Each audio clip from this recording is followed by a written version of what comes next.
So welcome back to another scene for Lost Cub, where we are zooming in unusually at the auto shop, or I should say the garage attached to the property owned by Mr. Sarantos and his daughter. Where at last check, most of the crowd has crashed out. Anton at least has certainly stayed the night. And Bill, you know what? Bill likes Ambrose. Likes him a lot. Stuck around too. He's downstairs somewhere. Jane, for her part, stayed up the better part of the night, helping Bill and Ambrose, but has inevitably and eventually headed back to the proverbial Batcave, our beloved Batcave, and spend some time hanging out with Heidi. Because who doesn't want to hang out with Heidi, really? Um, so here we lie, where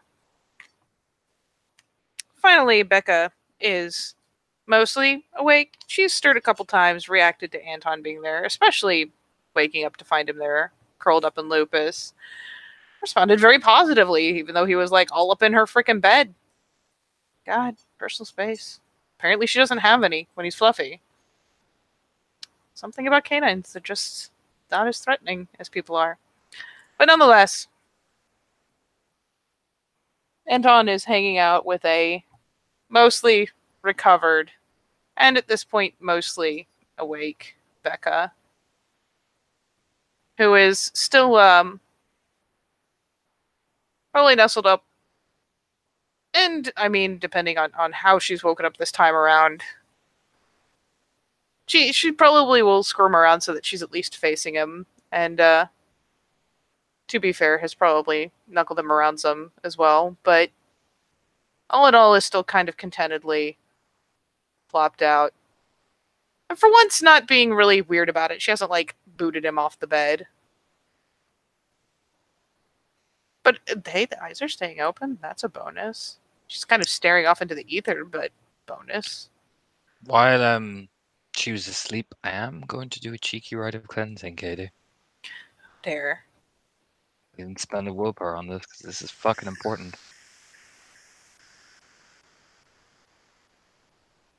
What's it again? Charisma? They have you Nope. choose? Wits. Wait, charisma. Oh, Yes, charisma for cleansing. yeah. I Cleansing spend a is a cheeky cord. willpower. I spend a cheeky willpower on it. Good thing I did, but that's all I need to succeed. It is all you need to succeed. It may, in fact, be why she's awake. Albeit you had to do kind of your own version of the proverbial song and dance, and she's kind of woken up and probably looked at you fairly markedly like this, like, "What are you doing?" Now my stomach hurts. Cleaning you. Well, it sucks. Stop it. Like, kind of swats at him. It's pretty half-hearted. It's really not even aimed. It's just kind of like, meh. It's hurting you. Oh, stomach hurts. I'll pop a sense worm on her. You have just cleansed her. You see I nothing. know. Yeah, I'm assuming I don't even have to roll. I see nothing. I mean, yeah. Succeed or fail, you will not see anything. And what do you feel now then? Apart from stomach pains, what are you thinking? And you're jerk. Come here. Like, tries to, like, just grab his arm and yank him back down. He sits down, but he looks at her pretty seriously. What else are you thinking? What do you mean, what else I'm thinking? I'm thinking I need coffee. Do you And have any? a Any gallon memory of about? Gatorade. Do any memory? What? No. No. I'm blacked out.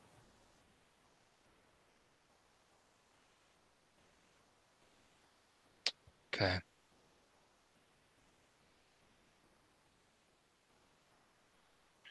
Okay. Oh, Room's man. tin. Is my car still out there? I mean, it was the shit car, but It probably is. We didn't exactly have time to find your car. We had to kind of get you out quick. fuck. Just Gotta roll lights, flops. just lights a cigarette and takes a drag.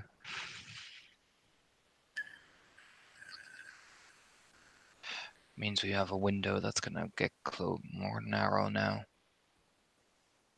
Did I do anything stupid?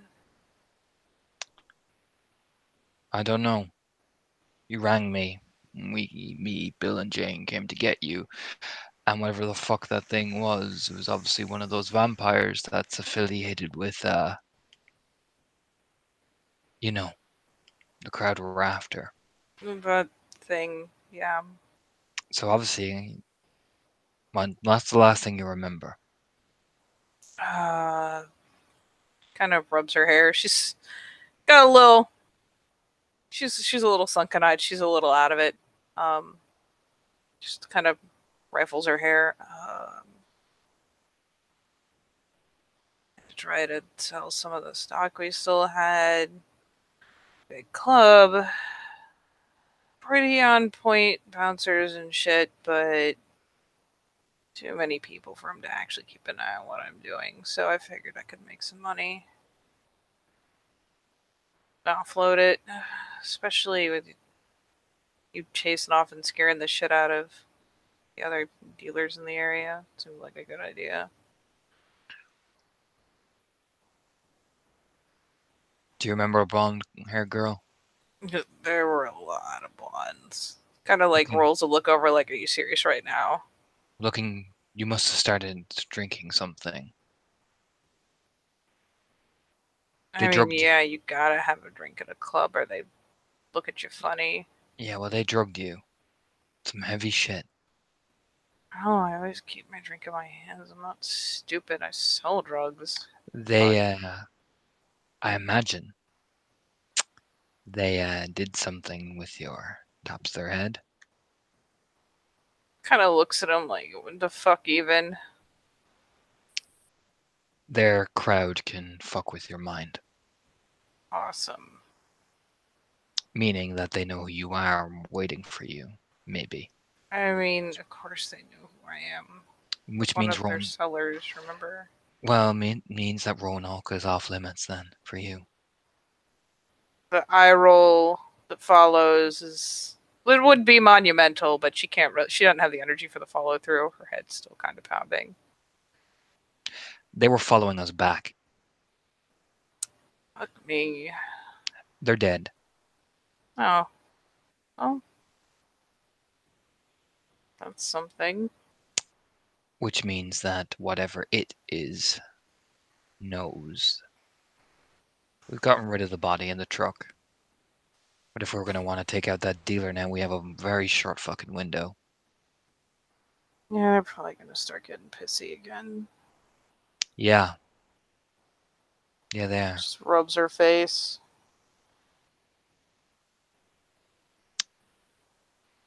Which means we're going to have to move you. Move me. The mansion's safe. They don't know about it. I don't know where I live. Do you know that for a fact? It's almost like Dad and I always took precautions for exactly that reason. They were following us back. Okay, but did they follow you back though? Like all the way? No. We killed them before they got to here. But that's just one. One person. We don't know how many there were out there. Look, I like hanging out with you guys and all, but I'm not ditching Dad to move to the fucking Batcave.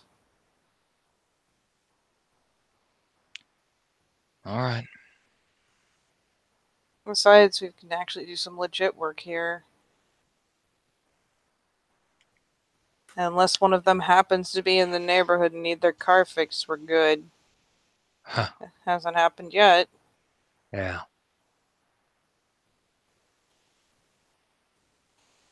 She finally starts kind of heaving herself up, like, what is life?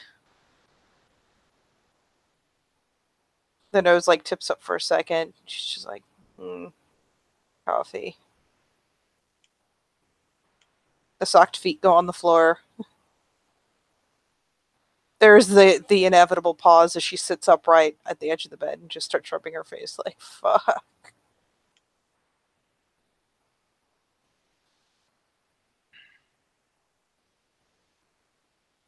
We need to be careful where you sell. Yeah, obviously. Fuck. Rubbing her eyes. If you hadn't been able to get a message out to me, something worse could have happened.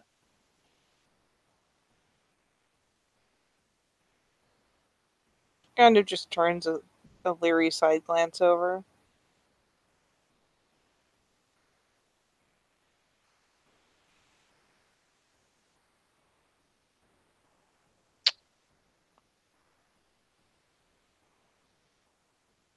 That's how hard they're playing it now.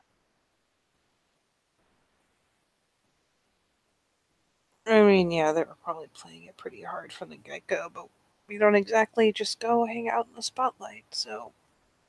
Well, now we've learned our fucking lesson. Yeah, yeah. Fucking finally heaves up off the bed. Doesn't quite sway, just gets up, and there's that moment of like readjustment, like fuck. Did Renee ever reply to that message I sent her, by the way, as I look at my phone? Nope. Kind of just stares at it and rubs his face.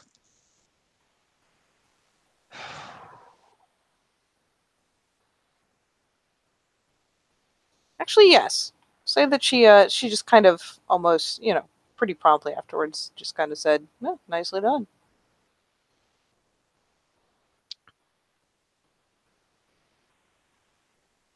Hmm. Yeah, he just kind of rubs his face.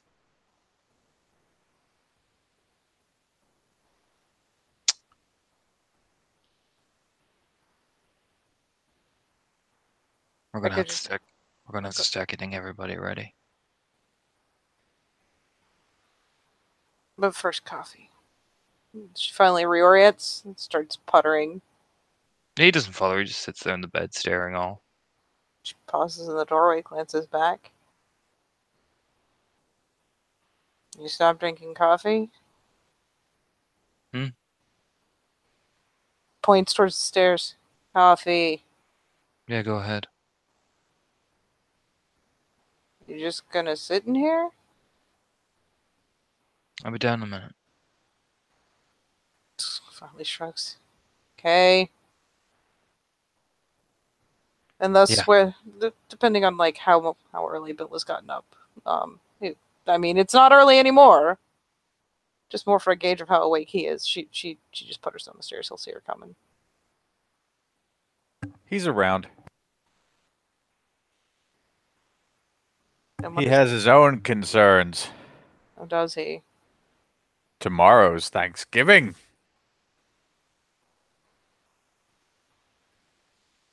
What is he doing? Pacing? No, he's fucking around on his phone, eating a Snickers.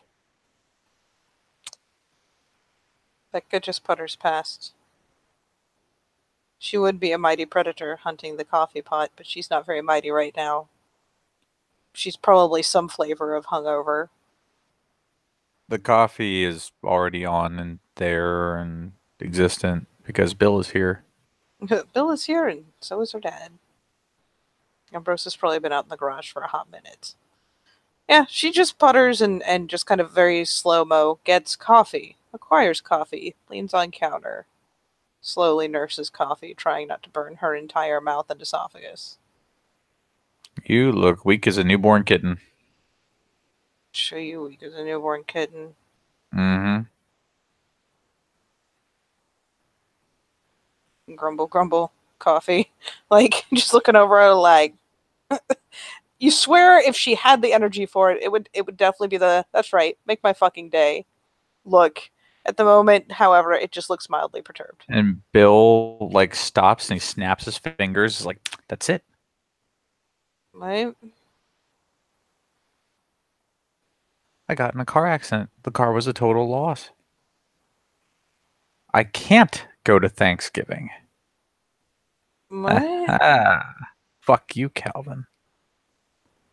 Who's Calvin? My brother. Is he a dick? Massive one. You should punch him. Sage nod. You know he'd probably sue me. Really? Oh yeah. That is his thing. That is his literal job, is suing people. Oh, punch him again. Jesus. What a dickweed. Yeah, just kind of nest with her butt back against the counter. Like doing that thing you do where it's like, this is my one link to life in this cup. Like huddled over it. Of course, the other side of this coin is that I need a new car. A legit car? I mean, something that'll get me from one place to the fucking other.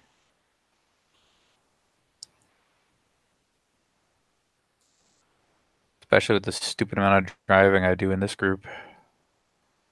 You can probably get one of the projects out there running. Oh, my last project is still in the parking lot back in my Roanoke. Yeah, that or I'll just fucking, like, actually buy a car. I don't know. That's a thing you could do. Yeah, and you know what? Friday will be a hell of a time to start car shopping. Yup. Oh, that settles it. I'll get a new car on Friday. Sage nod. It's not sage. It's just there. It's a bobbling We're motion. lucky she didn't go face first into the table. Let's be real here. The coffee's helping some.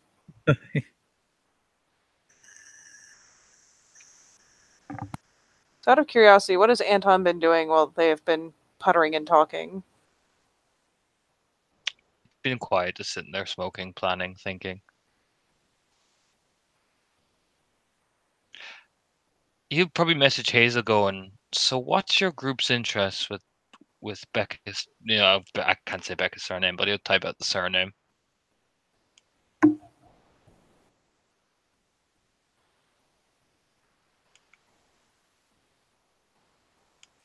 Um.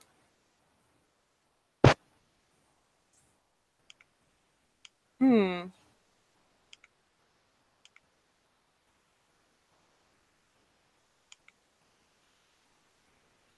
Hmm.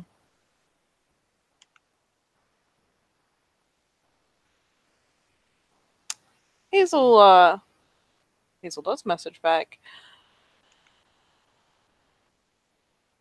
and she kind of like there is a good pause.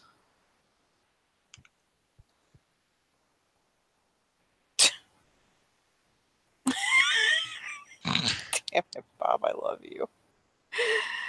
Yeah, Hazel eventually messages back. Oh shit, isn't that?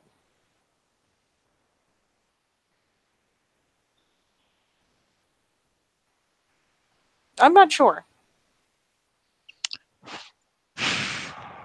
What you mean?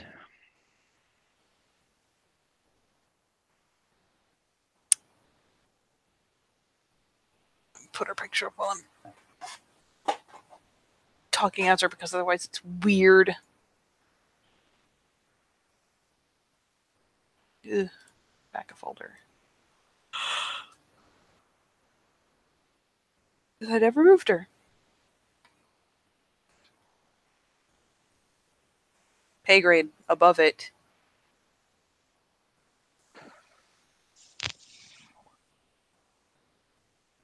But what's the But word among everybody then? I'm sure there's a lot. I mean, I know there's someone who I'm supposed to be here replacing. Her. Props. So why are they drugging her out in a nightclub? Uh, you don't exactly walk out of this job. Not on the higher tiers. So they put a hit list on her. I mean, I don't know what she did, but it So must have pissed off someone up there. so have they put a hit list, or are they trying to take her back? Fuck if I know, man. Okay. I'm the fucking bottom of the bottom feeders. All right, all right, all right.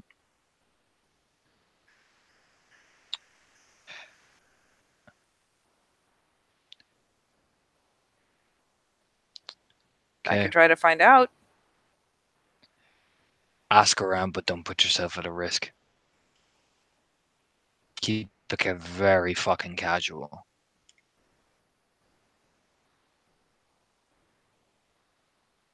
Can do. You emphasize very. You know what I mean? Like in capital letters. You know what I mean? The same answer. It's just can do. Okay. Put the phone in his pocket and walk downstairs.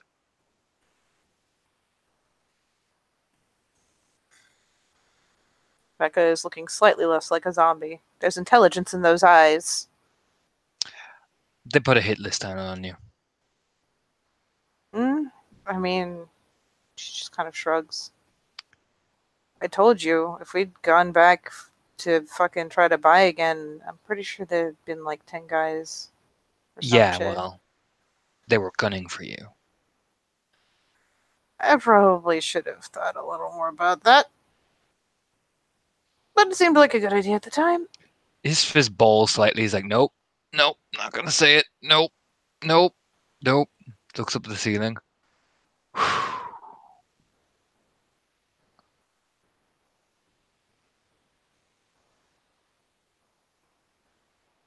She kind of glances around, finally clocks that her dad doesn't seem to be in the building, puffs out a sigh, and it's like, this is usually about the point we have to move again.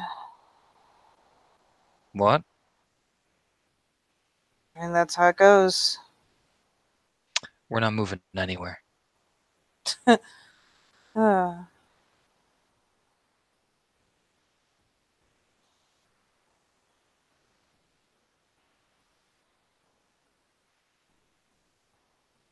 I know. Besides, that bitch has a phone.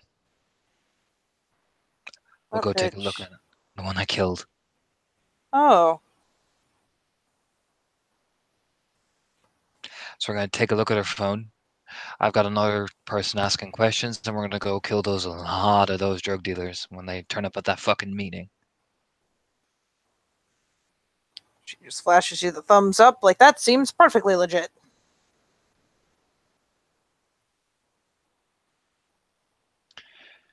So, that girl's phone is probably gonna have fucking orders on what to do, I would imagine. Working on it.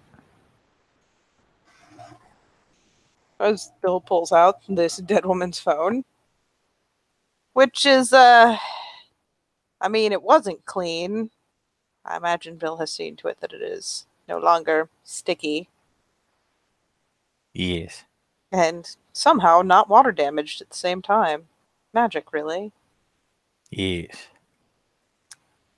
So, give me dat in computers roll. Cool.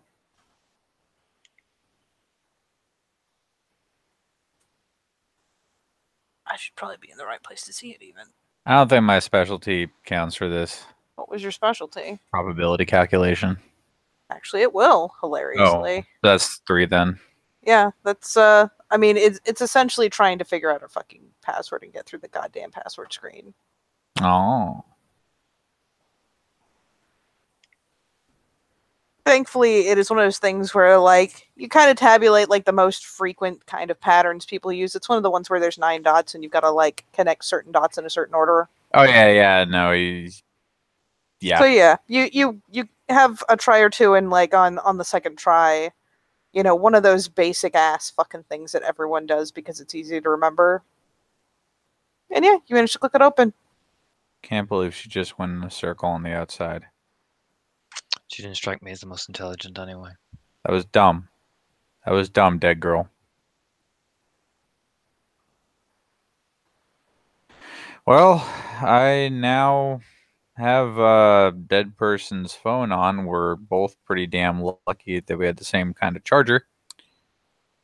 And let's see what she left me in her text messages.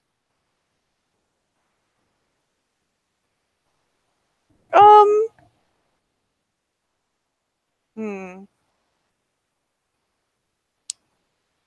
The thing that you will see that has like there are several like recents that are generic fucking first name things, and basically pretty obvious her planning to show up at that fucking club that night.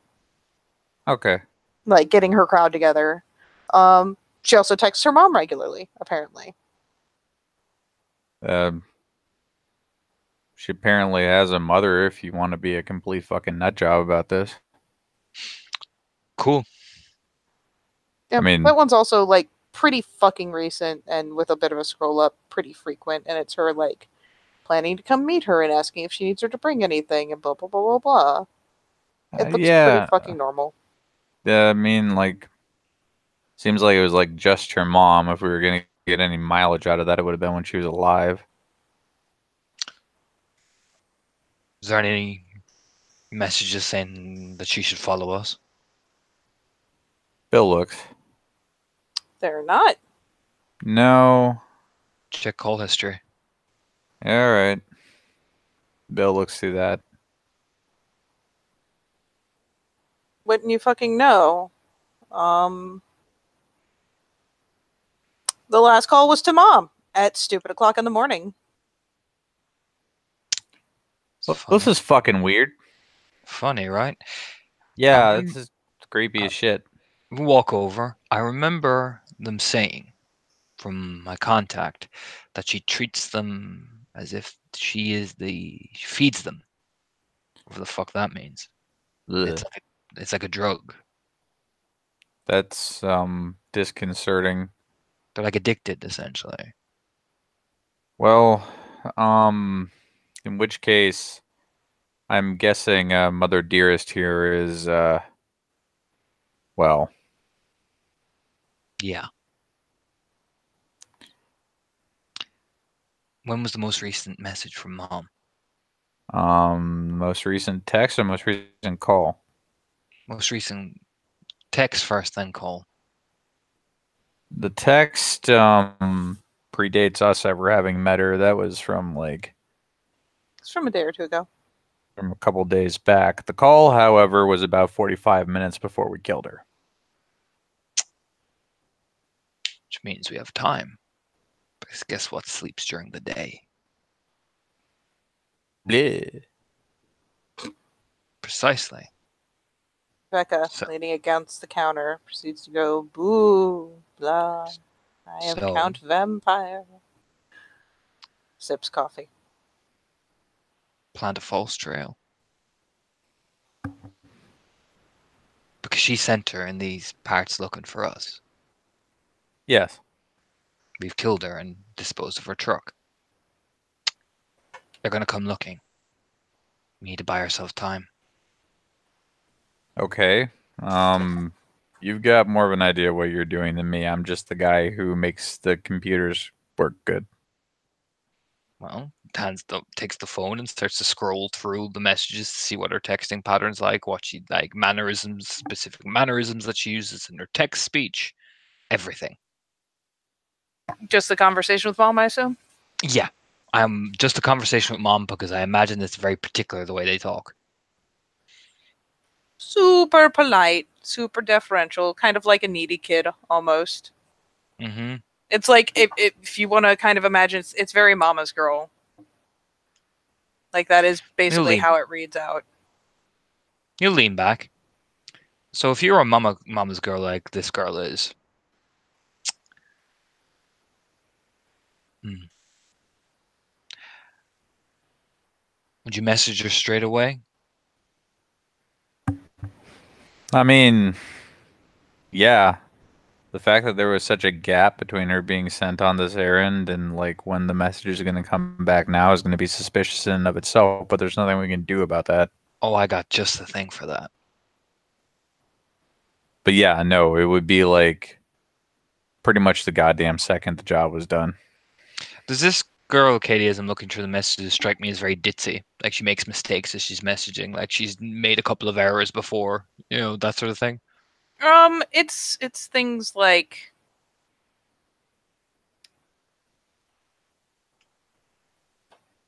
hmm.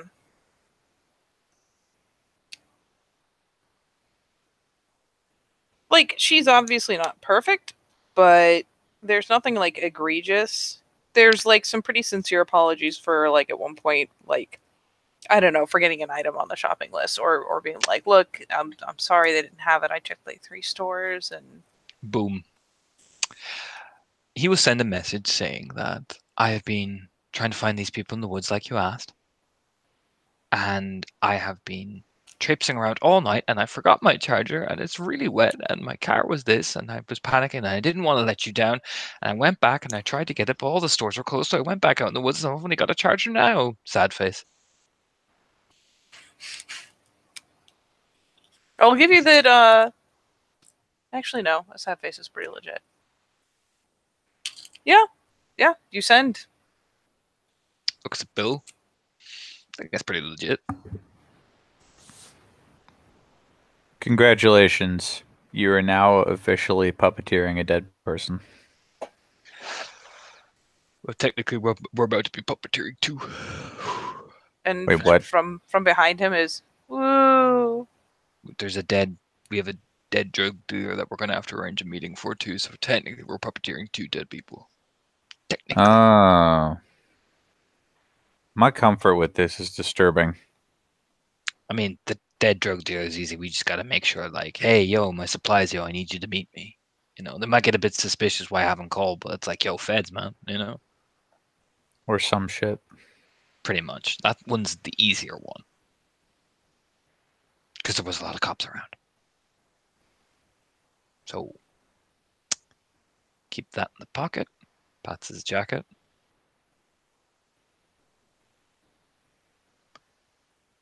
And the question is, how the fuck are we gonna kill this thing? Been thinking about that. I know they're the contact I met, from what I could tell, they don't like fire. They don't. Probably. I read it in a book once. I don't know about the stake to the fucking heart thing. I fucking doubt it's that. Like, I it's mean, bullshit. do you want to get close enough to try it? No, no. I just would hit them with my big wolf claw thing. Like, here's the thing, right? We know they can do things to your brain. That's a given, and I don't know the limitations of that per se. But I think that maybe if enough of us come at it at once, there's only so much it can do before everything falls to the clusterfuck. I mean, the general impression I got when I went into war form in front of them, they shit themselves and run. Okay. They're afraid of us. I mean, at that point, yeah, if you get enough of us together, we can probably handle this. Question is, who's got the experience to be able to handle shit like that? Do you think Abigail or Sage is going to be ready to roll it up against that thing? I mean, Sage went with us in the last thing. Yeah, but this is different. I mean, it's different, yeah, but we could all die horribly at any second. I'm way too comfortable with this. As he's like eating a fucking granola bar. Jane is fine. She has a Yeah. weird, creepy way of coping. She is completely and utterly dead inside, yes. She has a weird way of coping. Abigail, Don't you kind of feel like if it's kind of a life or limb thing that they're gonna do what they gotta do? I would not be surprised if they didn't at this stage. We could try to set JJ loose. Oh boy, that is. Fucked up, I know, but still. It's not a bad idea. It's just we need to do it at the right time. I'll put it this way. In terms of like, once you get him in the room with whatever it is, he's got the right kind of temper that once he sets off, he'll just go do what he's going to do. That's what I mean. Yeah, we just gotta. Getting him there. Yeah. Penny's kind of an enigma to me. She is good at not being noticed. It's fucking weird.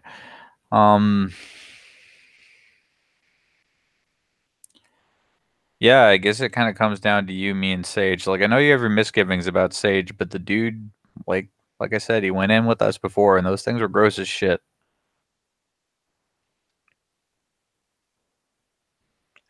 Like I said, it's a different game. Just convince him that it's somehow offensive to the fucking stars, and we'll be good. Yeah. Dude, given the shit we deal with on a daily basis, it's not a tough sell. Pretty much everything's offensive to the stars in this fucking game. Stars are easily offended. Hmm. Me, just fuck it. Fuck it. This isn't exactly where my paycheck comes from, but without it, I wouldn't have a paycheck to begin with. Let's just focus on taking out those fucking series of dealers first. That way we can get a handle on the next one of her little prize objects. Yeah. They know who you are. At They this know point, they have to. they know who me and Becca are. The mid-level guys don't know who I am. They know who she is and they're after her. They don't quite know me yet. When they do, I imagine that will be a sad day for me. That'd be a sad day for all of us, I think. But we have time. That's why we need to keep this window open as much as we can and use as much diversionary tactics as we're using. Yeah. Man. Need to get Wi-Fi up in the mansion. True, we do have the vampire lady who is her rival, who has been giving me some insight. No, I mean like I could move like all my shit there and not have to worry about it being in my fucking house. I mean, can't you like hacker man? Can't you like set up your random shit? Oh, I mean, I only just fucking like dealt with the whole lawn situation. Give me some time to figure it out. It's gonna take an insane amount of money. Shrugs idly.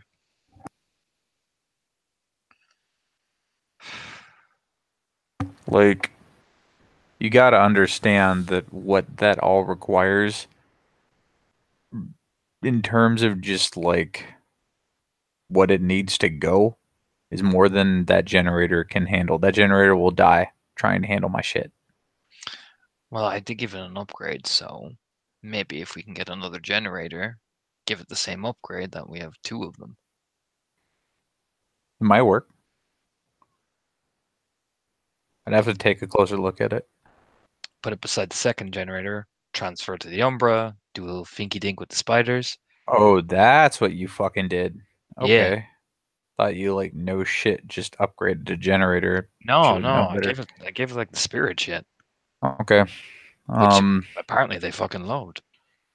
yeah, no, after that it's just a matter of like something. I make the internet appear.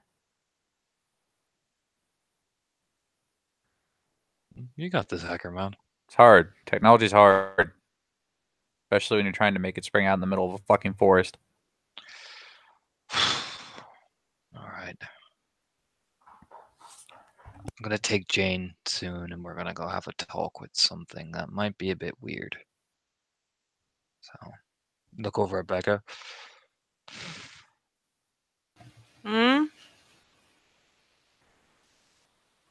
Roanoke, we can't go into anymore. At least you can't anyway.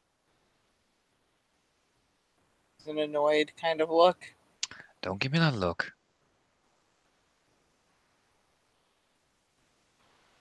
There's still an annoyed kind of look. We got caught with our pants down. We're lucky that we got you out safe, and they didn't end up here. But now they are looking for you, and now I had to do certain things which put me on their radar too. But that So, one he gets kind of a looking at for. She actually kind of orients on him properly. Pretty sure you went on the radar about time you pointed the gun at Yusuf. yeah, well, I just made it worse, keeping you safe. Sure, you escalate over pointing a gun at the lead dude. Really? It's escalated. Alright. Alright. Take your word for it. It's not like I fucking remember. So, Roanoke for you is off limit.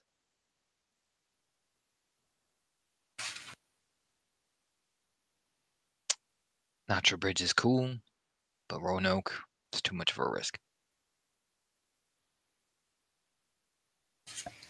God, that's a fucking buzzkill. Just kind of spread his hands.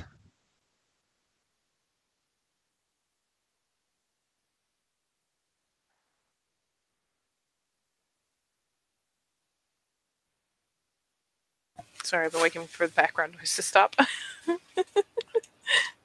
Admittedly necessary He background kind, noise. he kind of just gives her to spread the hands like, what the fuck do you want me to do about it? That kind of spread. She finally just has to lull her head back, like, because she wants to make unreasonable demands, but knows they're unreasonable. This is frustrating, and she doesn't like it.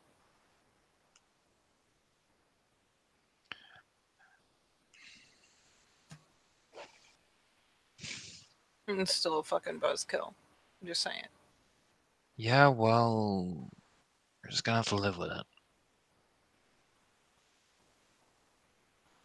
Yeah.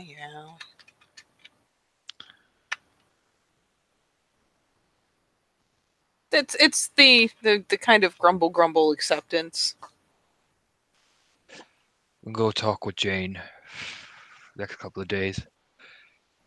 I'm gonna ask her something, and I'm gonna take her somewhere, and we're gonna see something related to death. On that side, on the Umber side at least. That's I wanna not see morbid. vampires are dead. I I figure, mean, yeah, logically, according to books every and other movies. fucking thing we know. So why don't we go and talk to beings that are dead?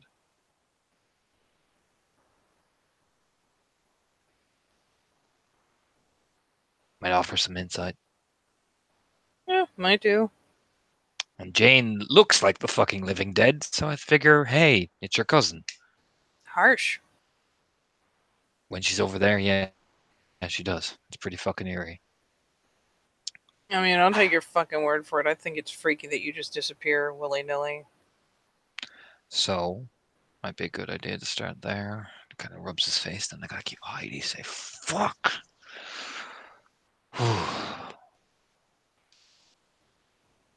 We're going to need guns. Yes, we will. We've got a sawn-off, 2 9mm. Now, I can shoot. Becca can shoot. Looks over at Bill. I You mean, can shoot, right? yeah, I can shoot. I've got a revolver. Okay, Dad's that's a got a revolver. decent rifle. Don't know he'd let you borrow it, but he's got a decent rifle. I was thinking something more like something heavy. We're gonna need it. I don't know, go to Walmart?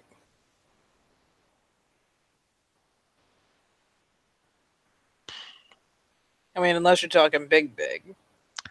Big. I want to pack a punch. I want to burn that place to the fucking ground.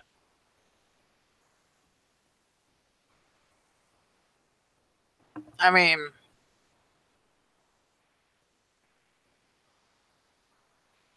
what are those fucking things called again? Kind of snapping her fingers. Molotov cocktails will do that. Shit. Yeah, well, I want to go overkill. How about that? Kind of glances over to Bill. Kind of still looking a little space like, I thought Molotov cocktails kind of were overkill most times. Bill has found out that there were frozen dumplings. Currently in the process of microwaving those. Bill, buddy, I What? know it's enthralling to watch the microwave tick down. Would you consider a Molotov cocktail overkill? Depends on what you're doing. Kind of points over like, okay, good answer.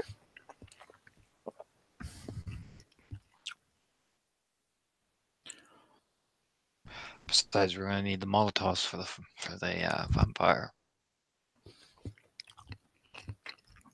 I mean, we could just Yojimbo it.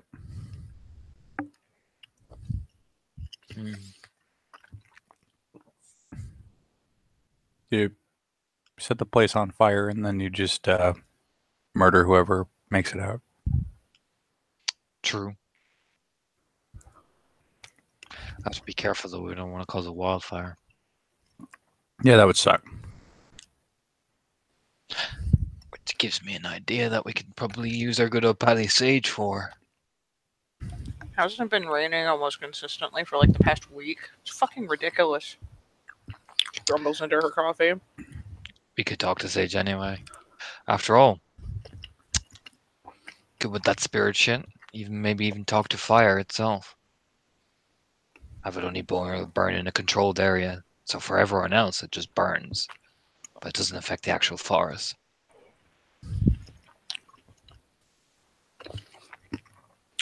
I'm still fucking vaguely concerned with our deal tally. We don't have that much deals. Not really. So far it's been minor, like favor for favor type shit. Okay. We've done the shadow thing. Sage did his own thing for our little drug deal, which is, again, from what I'm gathering, pretty basic. The rest of the deals have been pretty straightforward in terms of the things in the garden. There is one thing, though, that you do need to know about. Abby went exploring down in the fucking tunnels. As she is wont to do. Yeah, but they found something. That sounds fucking ominous. Ding! Oh yay, dumplings! He'll like light a cigarette and take a drag. Something that the Guru ancestors of mine have been kept imprisoned there. So is it still imprisoned? Yeah, Then let's just leave it imprisoned. that's what I'm talking about, but I don't know what the fuck else is down there, but she's pretty fucking keen to go back. Okay, so here's my opinion. We should probably leave the ancient evil where it is. Yeah. Because whatever your ancestors did has been working pretty long time now. Yep. And frankly, did you see any signs that it wasn't working anymore? Nope. We do more harm trying to figure it out. I mean, I can have a fucking look at it if you want, but I'm not exactly good at the esoteric side of things. Nah, it's all there as long as I think we don't fuck with it umber-wise, we're fine. Great. Fucking wonderful plan. I get that Abigail's curious. I mean, she's fucking bored to death at her job, but I don't know. It probably wouldn't hurt to know what all else is down there. We just have to do it as a group to make sure that we don't break anything that we can't fix. Well, you can tell her that. Okay. She'll just give me a mountainous ass.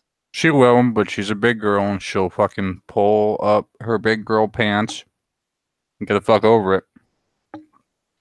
Shrugs. Not if Sage has his way.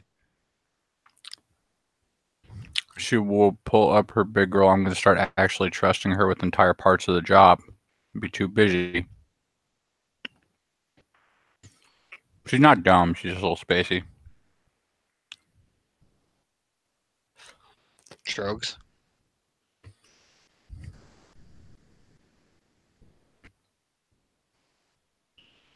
Look, it's an individual quirk. I understand there are consequences to it should the wrong thing happen. Believe you me.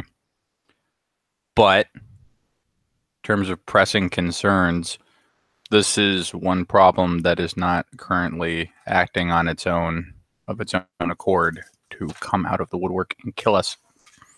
This is something we have to poke, which makes it a lot less dangerous, I guess. At least in the immediate. Yeah. Like, I get your concern. I get why you would not be fucking jazzed about it. I'm not either, but Look, I don't trust the sugar puffs to not go down there and fuck something up. I will do my best to speak with at least one half of the sugar plum duo. about not making big decisions about fucking spelunking in caves and shit. Are they caves? Is it... They're like it's like from what I can tell, there is an outdoor exit which is back up. There's an indoor exit which is back up towards the basement. There's an outdoor exit which leads further out. So I'm guessing it's like an secret entranceway, that type of shit, escape routes and stuff. I'm guessing the dead were kind of not helpful.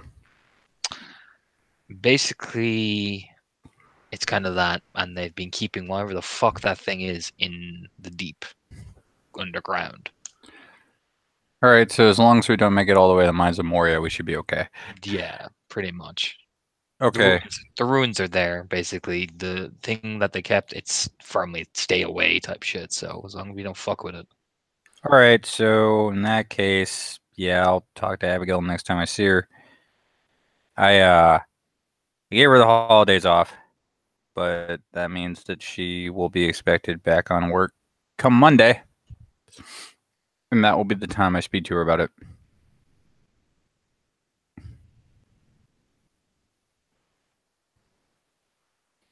I'd have to pay her time and a half. Shrugs again. And what we're gonna do about the fucking Lord of the fucking Bayou? Does JJ? anyone know where he is? No. Well, there you go then. Apparently Sage says he wants to suddenly help now, but Look, the best time that we could possibly use him is, you said we were gonna whack those drug dealers, right? yeah. Yeah, that'd be the fucking time. Just like an in and out fight with some dudes with some shotguns. Yeah, that'd be about the fucking time. As long as he doesn't go breaking the fucking ambush. As long as he doesn't do that. But look, we're not gonna know what we're dealing with him until we actually see it happen. And this seems like our best chance to actually see it happen. So he's gonna be in with you in the shed then? Me in the shed, I'm gonna be the one in front of all these people smiling like a fucking asshole. That's what I mean. He's gonna be right there with you. Yeah. But he will stay in the shed until it's time to not be in the fucking shed because I have to pull some shit, man. I know.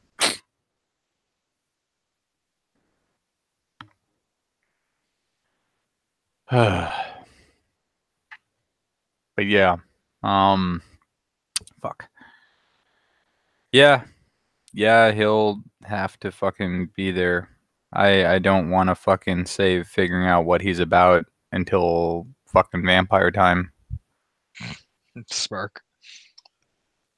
Could be worse. At least he's not yodeling. At least he's not yodeling. At least there's that fucking small mercy on our lives. But uh so let me see here. What are we doing like in the immediate future? Killing drug dealers, not getting killed by a vampire. I mean, like the immediate future. We've been talking about the long term for a hot minute now. Getting that fucking place fixed up, I imagine. I don't know. I guess. Wait, do you need to do anything? No, it's like the eve of fucking Thanksgiving. I'm not gonna be back at work until Monday. You're not gonna go see your family? Well, unfortunately, my vehicle was involved in a tragic accident that turned it into a total loss. So Don't make that there's no excuse. possible way I could drive all the Bill, way up there. There's buddy, no way. How could don't I ever get up there? I'd have to don't wait do until that. Friday, the latest. Not after the whole big bear speech that you had with your bear friend. Don't cop out now at the last They are minute. not bears. Yeah, but you've been wanting to do that with your family for ages. Don't do that shit. No, I've been dreading it, is what I've been fucking doing. Yeah, but you're like the super bear now. I know. I should be fucking asleep. Instead, I'm awake, helping you with your blood war. But now you should go and assert yourself among your family. Let them know who the real bear is. That none of them are bears. At best, my brother is a shit weasel. But they're still your family. They are. Against my better So- wishes. So you're gonna inevitably have to deal with them. I don't know. Inevitably, you're gonna have to face the guy. So wouldn't you rather do that with the strength of the bear in you? I will always be a bear, which means I am hungry. Because he's still eating these fucking dumplings. Throughout the entire conversation, Bill has periodically shifted about the kitchen. Or one should say, the few steps it takes to get to where he can reach the fridge. And without breaking eye contact, reach out, pry open the freezer, snag the bag, because he put it back there and knows where it is, pour more frozen dumplings into his bowl, sidle, and put them back in the fucking microwave. He has cycled, what, 3 times now? At one point, he's just actually holding the gallon of milk.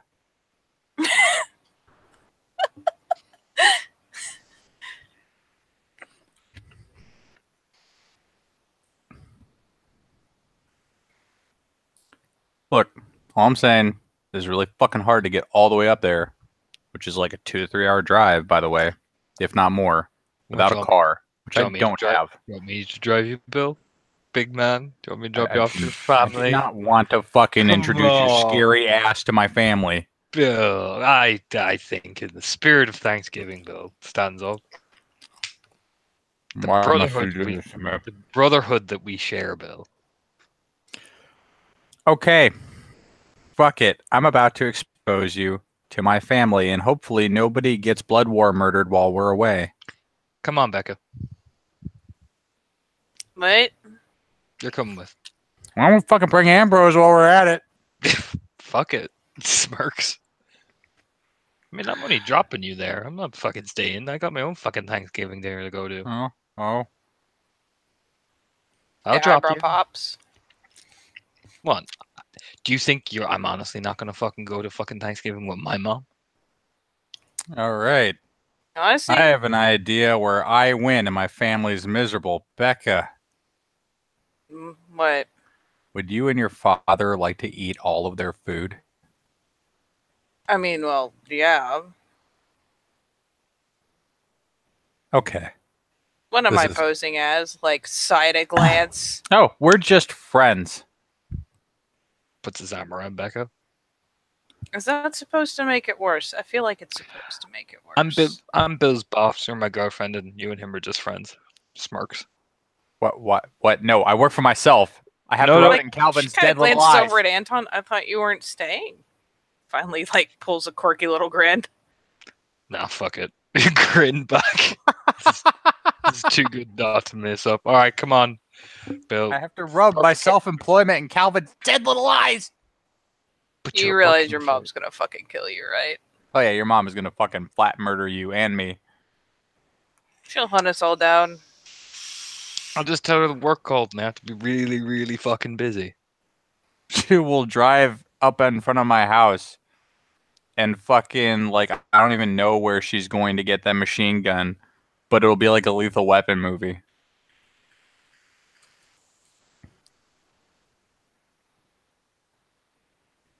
You know what? Fuck it. Let's all just fuck with my family.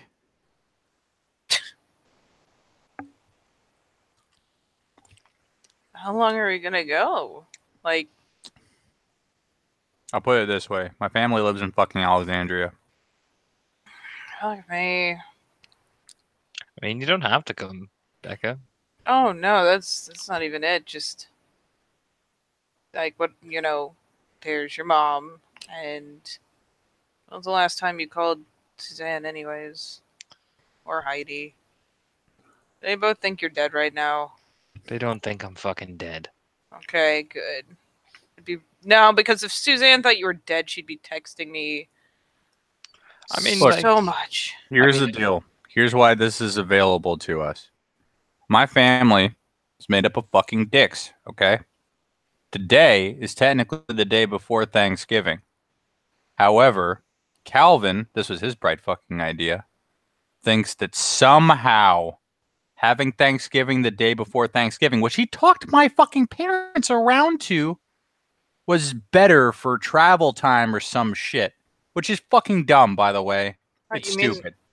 Wait, they're doing it tonight? Mm-hmm. Oh, So Jesus technically, Christ. we could drive up, fandangle around with your family. Me and Becca could drive back and leave you there holding down the fort for a bit, buddy.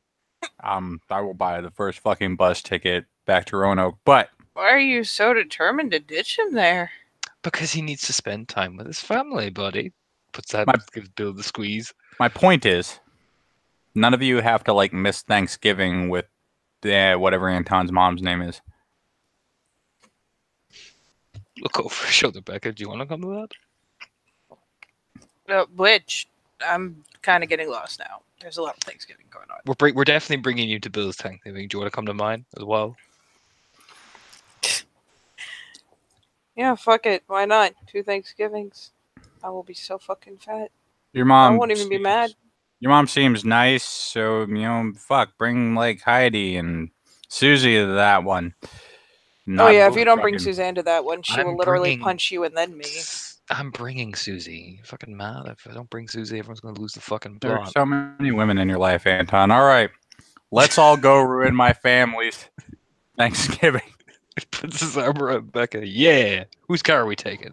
Mine. Anton, She just starts laughing. Bill, and Ambrose. Oh, Jesus Christ. It is literally like the fucking. Oh my god. You guys put her outside and she's Oh, just yes, like, polite. Dad! Dad! Come on, we're gonna go run Thanksgiving. He's like, oh. Actually puts, Ooh. like, you hear him clunk down the tools. Ooh. Bundle into Anton's car and drive all the way up to Alexandria. Oh my god. The worst road trip ever. Just you know the song I always link. Just imagine it now. Oh, God.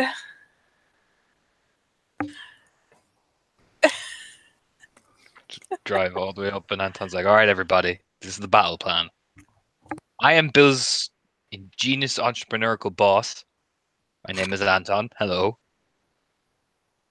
Bill is my brilliant second in command. In fact, he's the guy who's been making me fuck tons of money. Aha. In fact, he's probably going to replace me one day in terms of actually running the company while I just sit in my millionaire yacht. That's how it is.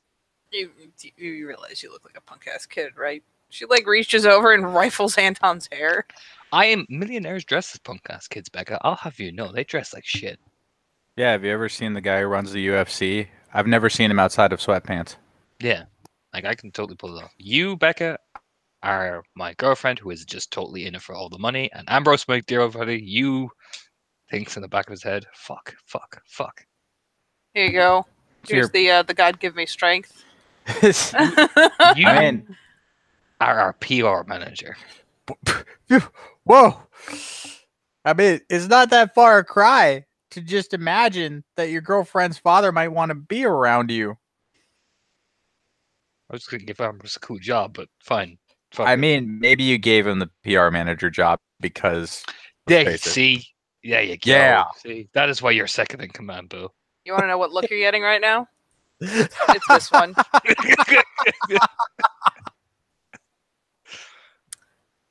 I think I can craft my own story.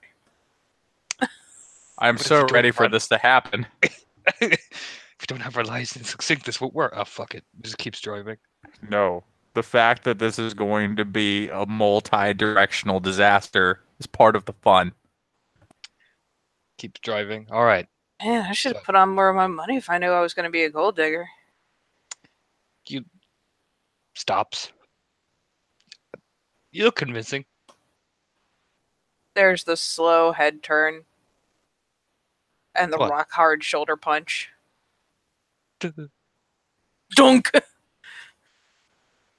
Dick. you left yourself open for that one. Maybe I was just testing to see if you were dumb enough to go for it. I was dumb enough. Yeah, you were. All right. Pulls up. Gets some eventually gets directions off Bill once we get to Alexandria, and we'll pull up. Jesus All right. Lord. Hold on. All right, everyone. Go ahead. What does your dad like to be called? Like Bill thinks about this because he hadn't thought about this. You know what? Just start out with Mr. Williams and see where it goes from there. He's been weird. Okay. Looks over. You got any brothers, sisters? You got a brother, right? My big brother Calvin, don't worry, he'll tell you all about himself. Got an older sister? I do not have a sister. However, Calvin has a lovely wife. Really? Yeah, first she was dating me and then she married him. It's a great story that I'll never cover. Um, Wait, whoa, whoa, and then whoa, there's whoa, my whoa, mom. whoa. Whoa, whoa, whoa, Don't whoa.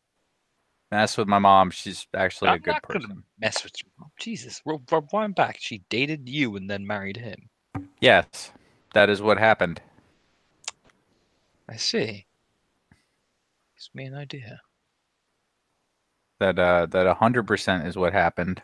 And then Why did she leave you for him? so there's this thing he was making called money. All right, you don't like That's your my brother, right? interpretation of events anyway. You don't like your brother, right? No, I fucking hate him and her. Okay, Bill. That's all I need to know. Rubs his hands together.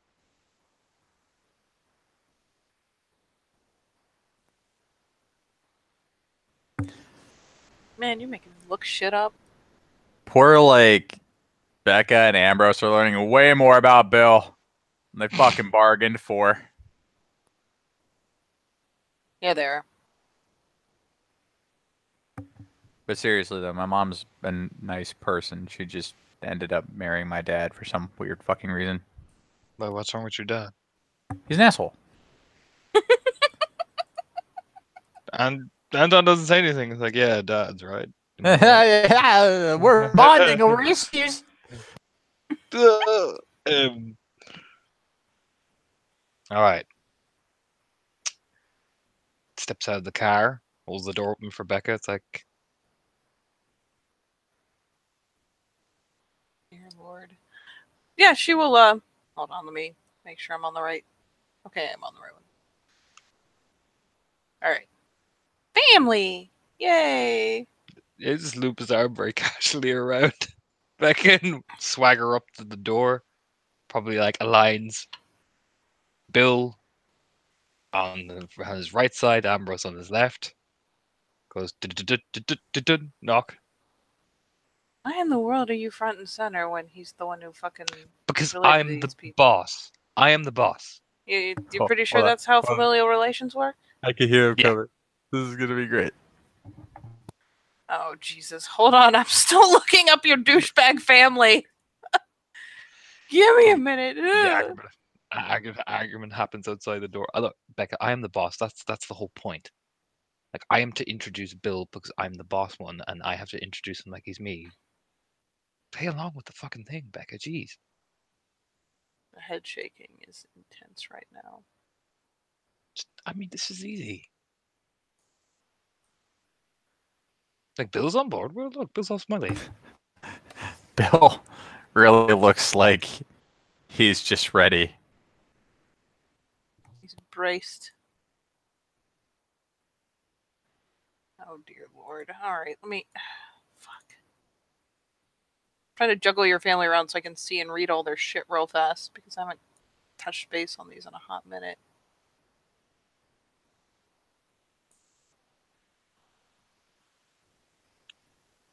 Meanwhile, Jeff is somewhere else, probably with his own goddamn family. And like, huh, wonder what Bill's doing. Yes, feel free to give me some as I read the shit again. It's a nice house, Bill. Yeah, my dad was a real company man. Well, you get stuff like this from your company man.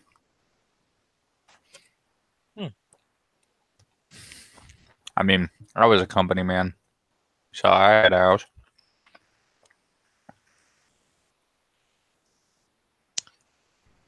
Interesting. It doesn't really it's not usually the plan these days. People like to rent and shit, right? But back in the day, which Dad will tell you all about back in the day, got the job, pursued the career, got the house and the wife and the kids, and then just watched the cycle fucking repeat while you paid a 20-year mortgage. And, well, I got the job and the house, and I really got around to much else. Now I'm on an entirely different track.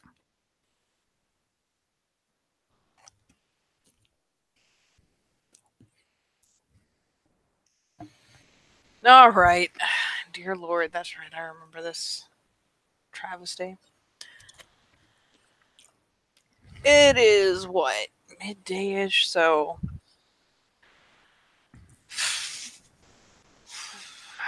Oh yeah, and they're expecting you too. So... It will be this delightful asshole on your bottom right who answers the door. It's Captain fucking America. God damn it. That is Bill's brother. That delightful asshole will answer the door and admittedly do so with that big, just full of shit smile, only to kind of pause and glance between them and realize there are a lot more people than he expected to see at the door. He was expecting one. Absolutely max one. So Bill takes advantage of the initial confusion to kind of like get a good view of when the smug familiarity fades into uncertainty. And that's the when smile barely moves, but you know. That's when Bill's face kind of appears over Anton's other shoulder, like, "Hey, Calvin, I brought my friends." It seems you did. I hope you called Mom. I wouldn't worry about it. Did he just kind of steps aside because you know what? Someone's gonna throw him out, it'll be Dad. That's cool. He just kind of steps aside, holds the door open. Well, do come in, don't stand out in the cold. Oh, thank you, Old Bean. Walks in like Well, Bill, you know how you were hunting for that treasured moment where shit started going sideways? Man, that kind of puzzled look on your brother's face is just that raw disbelief that is there for just a moment and then gone. Oh man, this was worth it. Yeah, Becca will swagger in on Anton's side because why the fuck not? This is hilarious. And Ambrose just kind of trails in behind with a nod to your brother. You know, polite little nod. And you, buddy. So Bill makes his way in and hangs up his coat. He's gotten rid of the gun by now. I hope so. And just really seems just so happy to be here mildly eating pistachios. You find like the pistachio bowl that's always just inside the door. It's always there. You've already got a handful. No one else even noticed that there was a pistachio bowl. He's never certain how old any grouping of pistachios is, but also doesn't care right now. So yeah, you all come in. Bill, where in the lineup are you? Are you last? Bill is between the Anton Becca Gestalt and the Ambrose.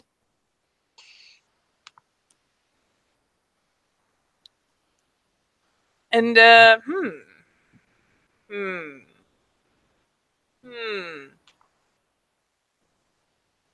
the kitchen, well, I mean, Bill knows it's the kitchen. From deeper in the household, comes the call of, "Oh, is that Bill?" It's your mother. Yeah, Ma, that's me. Oh, Bill, and you know she finally will be the first. Well, sans your brother to appear, and yeah, she comes swatting out from the direction of the kitchen. Admittedly, has if she was wearing an apron, has taken it off. Is wearing something, you know, presentable but comfortable. It's family, but like this is the closest thing to family formal that they really get besides like Christmas dinner. These are very, very serious occasions, of course. And you swear to God, you see the childish tattletale in this man is like, oh yeah, you brought company. And of course, there is the almost flustered as she's coming around the corner. Oh, company. Well, and she comes around the corner and sees that there is an extra like 3 fucking people. And there's a brief moment of like, oh, because she has not cooked for an extra 3 people. Anton's gonna take the So initiative. yeah, there's Hello just kind of there. that brief pause, awkwardly. The Hello brother there, still smug smiling. hello there, Mrs. Williamson. I'm Mr. Anton McGraw. They extend his hand very professionally, calmly. Autopilot kicks in. She offers her hand. Oh, well, it's very nice to meet you. I'm Kathy, Bill's mother.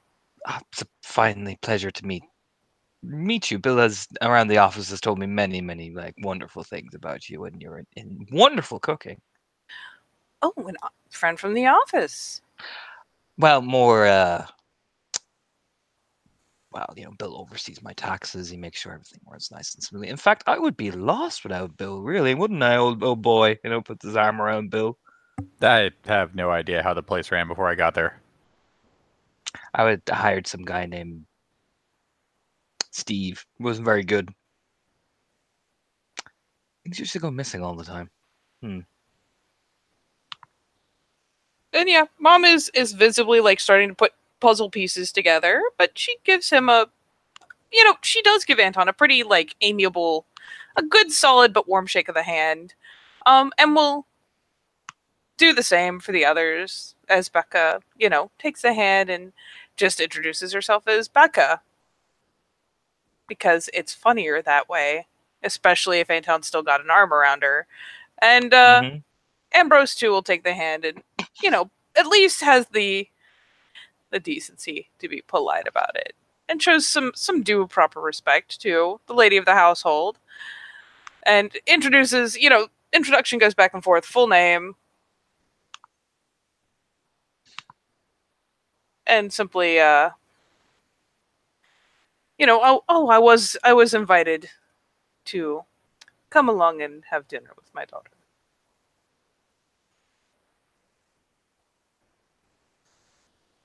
Because your ridiculous complex lies are more than he really wants to play with right now. And yeah, she starts kind of bustling y'all in. Bill especially. In fact, Bill in particular, I will invite for an alertness roll because I think it will be hilarious. Perfect. And no, you have no merit.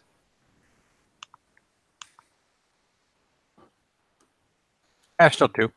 Yeah, it's still 2. It's still enough to realize, like, as all of this polite discourse is coming on, and he, nods along and makes the appropriate noises. Your brother is, like, looking over at Becca like, Jesus fuck, because, let's face it, Becca does not fit in with the family cookie cutter there with all those tattoos. Or with her mode of dress. Or really in any way at all. I mean, even the suit Bill's currently wearing is nicer than what he used to wear. Like, nothing is the same anymore. Yeah, to be fair, Ambrose even, went for a change of shirt and whatnot before he piled in the car because, he's going places and oil stains and shit. Probably not appropriate to family dinners. To be fair, Anton actually dresses quite smoothly anyway, so I'm pretty good. I'm just always smooth. Yeah, I mean, I dress But, well. Jeez. No, Bill's mother is the only time so far in this encounter that Bill has displayed genuine affection. Oh, yeah. And I mean, well, everyone else gets, the proper handshakes and kind of gestured in and, why don't you come sit down? I'll get you something to drink while we're waiting. And, as people are filing past, she does take a minute to give Bill a proper hug. Bill actually hugs his mother. That's right, Anton. He can feel things that aren't rage.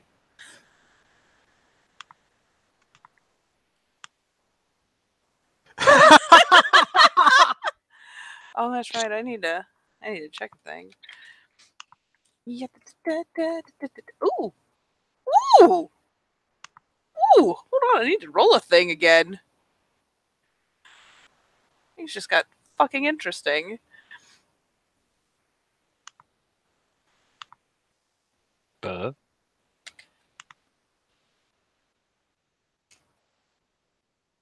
Shh, just let it happen.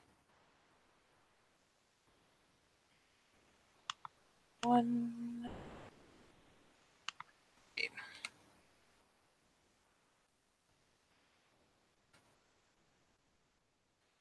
Hmm.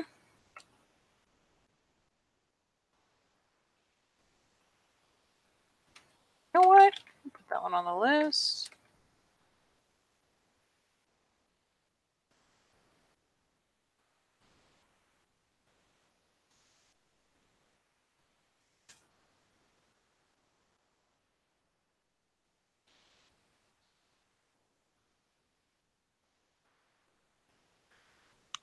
Yep. Okay, so 1, 2, 3, 4, 5, 6.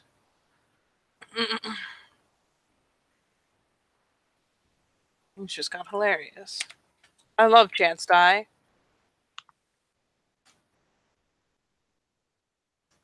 Well, isn't that fucking interesting? Okay. Now the really important question. Let's do that.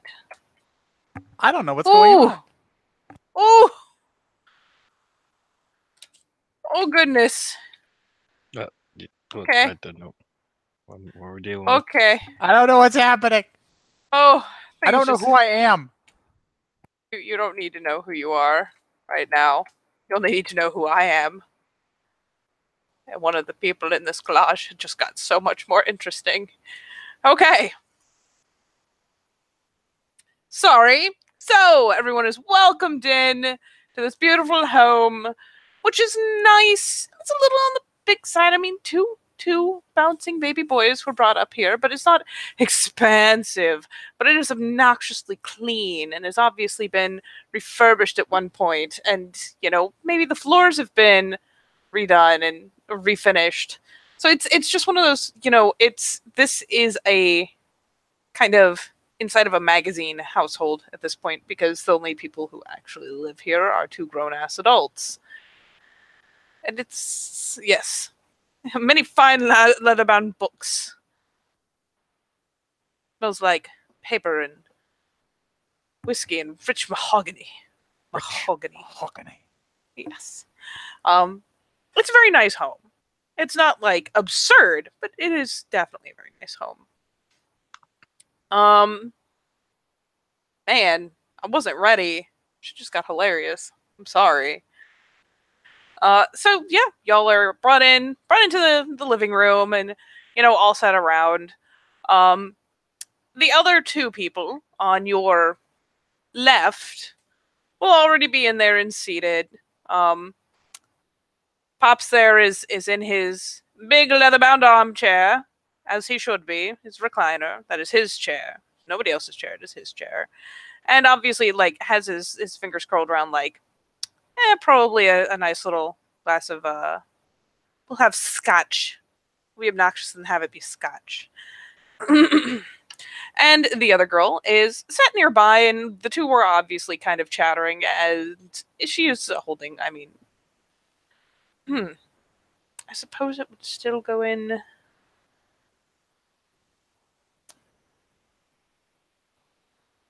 whatever the appropriate fucking font is for, like, a warm mulled wine, because that shit's delicious. Fuck you. So she has, you know, they both have a drink. They've been sitting and chatting, and again, they're both, you know, nobody is in formal wear, but they're both dressed very nicely. For the guru and the kinfolk in the room, man, you know, Bill, you woe and betide the day that Carlita left you for your brother, but man, she is just fucking glowing. It's like, I'm sorry, it's one of those things where it's like, I thought she was so nice and she was so pretty and da da da. She is just astounding in that moment. It's like you're getting flashbacks. You feel like there should be a zoom and then a memory sequence happening right now. And for Anton's sake, you that woman's pretty. I know Anton's plan was already in motion. He's like, "Yep, now it's definitely happening. Now I'm not just taking one for the team." Bill's just... He has thoughts. Not all of them are pleasant. Looks over at Bill, whispers, "Nice." Yeah. Yeah, whatever. I'm gonna go see how the pie's doing. I like pie. Gonna make my way over. And I mean, Carlita is polite enough, and actually both of them will stand up to greet you and Becca and Ambrose, albeit, you know what? Carlita can play it pretty fucking smoothly. The father does not play it nearly as smoothly. He is comfortable in his own home, and you know what? Becca is an anomaly that he was not prepared for in his life. So he doesn't like throw her like a nasty look or anything. He is just very clearly kind of taken aback. Not like he's not shaken. This is just not what he was expecting to see today. But he still does go through the whole handshake process, the introductions. He will introduce himself as Jonathan. She will introduce herself as Carlita. And they will invite you guys, of course, to sit around, start talking. And as they are wont to do, almost immediately start chattering about, especially when you introduce yourself as Bill's boss, start talking business. I'm ready. I hope you're fucking ready. I will first. Bill's just like watching this, like, I hope you had a good plan, man. I will first roll for persuasion, first of all.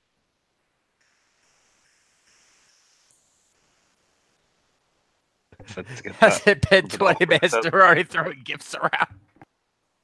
Yes. Of course, they're already throwing gifts around. I'm surprised you didn't literally just start the scene with "fuck it, I roll persuasion."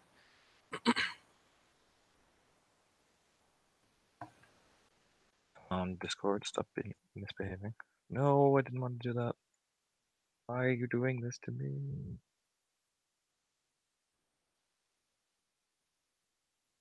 Right, kicks off, and he'll go lean forward very calmly. Sits much like this. Well, business. I am from old European family. Our original exports were in coal and oil. However, we have been beginning to move into the more technical side of this. While we are still primary products, it's oil, yes, per se. We are now more into the distribution and marketing aspect. This is where Bill comes in, you see. We deal with isolated pockets. He is the more efficient. You could say he's the tax man of this thing.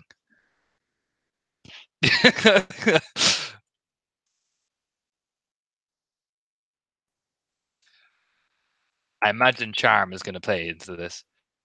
Yes, it will. Um, And with persuasion, that's still 1, 2, 3, 4, 5 successes, which is more than your average person is going to be. So, I mean, to be fair, most people have a pool that ranges up to like 5, unless it is exactly their fucking Kool-Aid. But neither of them has any reason to be especially suspicious, and with 5 successes, it passes initial inspection. And while good old Jonathan up there, Mr. Williamson, does, ask bits here and there and does chatter, it is Carlita who definitely, like, almost immediately dominates the conversation with you, as in, like, and she doesn't, like, go to a point of excluding anyone either. She seems to just have a really good flair for this whole social interaction, whatnot. Eventually we'll ask, comment to Becca, comment to Katie. I get a sniff of what she smells like in terms of pure breed. You don't recognize it. That happened. Oh, hey, you're back. Oh, okay. I don't recognize. You don't recognize it, but man, whatever it is, she's got a good fucking lot of it. We were talking. Thank you, Dice Pure Breed 4. leans in. He's pure breed 3 and a pure 3, so he'll lean in and he'll chat and he'll make that move to be a bit more charming because he recognizes a social predator when he sees one. Oh yeah, you can imagine, especially the way that she almost immediately kind of, in the most amazingly subtle way, she takes control of the conversation, not wrestling it, not snagging it, not holding it tightly, but somehow is always the person it comes back to and is directing the flow. And yeah, she must be a monster in a boardroom. Let's put it that way. Yeah, I'm gonna start leaving the subtle signs of "I am owed money, woman." You know what I mean? It's very subtle. You know what I mean? Like I am more rich than your fucking husband will ever be. That type of hint. It's very subtle though.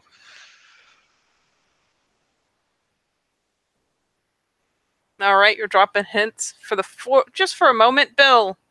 Bill, your mom is more than happy to take you into the kitchen. Your brother gets to ferry drinks out to the other three and go and sit. And likewise, it, does partake in the conversation, is a bit more involved than his dad is, but certainly, like, Carlita easily fucking overpowers him socially.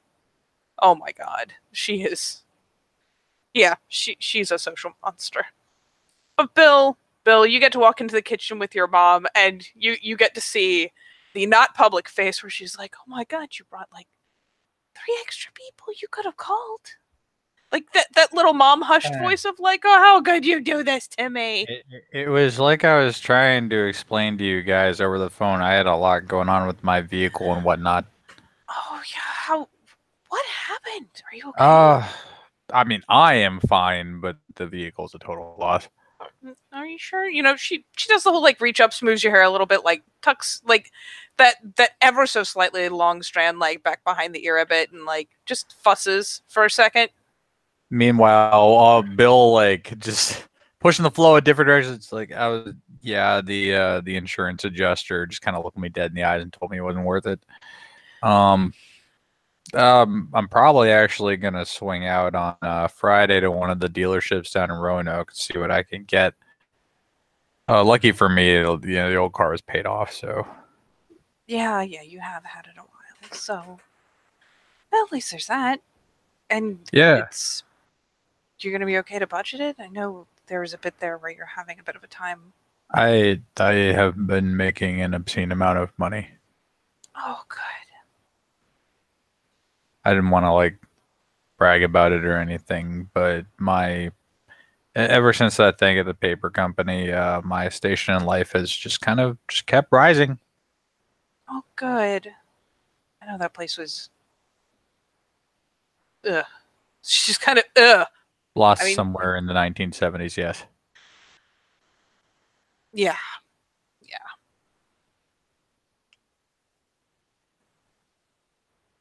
But that place was abominable. They didn't really put up much of a fight when I left after the whole like attempted wrongful termination thing, and oh, I bet they didn't. Yeah, I know they just gave me like more than my severance actually, and I guess they were hoping I'd just be so happy I forgot.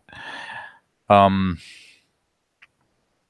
that, I ran into Anton out there, and he's your boss? I mean, you've listened to him bring up the term like old money like 5 times, right? That's pretty the much tiniest smirk from your mom. It's like did I mention that I'm owed money? When you nouveau riche types. No, he's kind of a little smug about it, but he's not kidding. But the problem with old money people is it's behold your boy king. So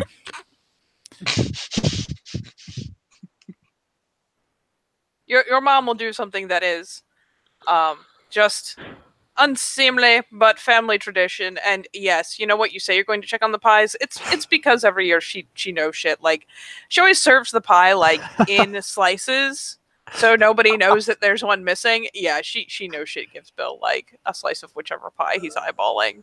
Because he's always eyeballing one.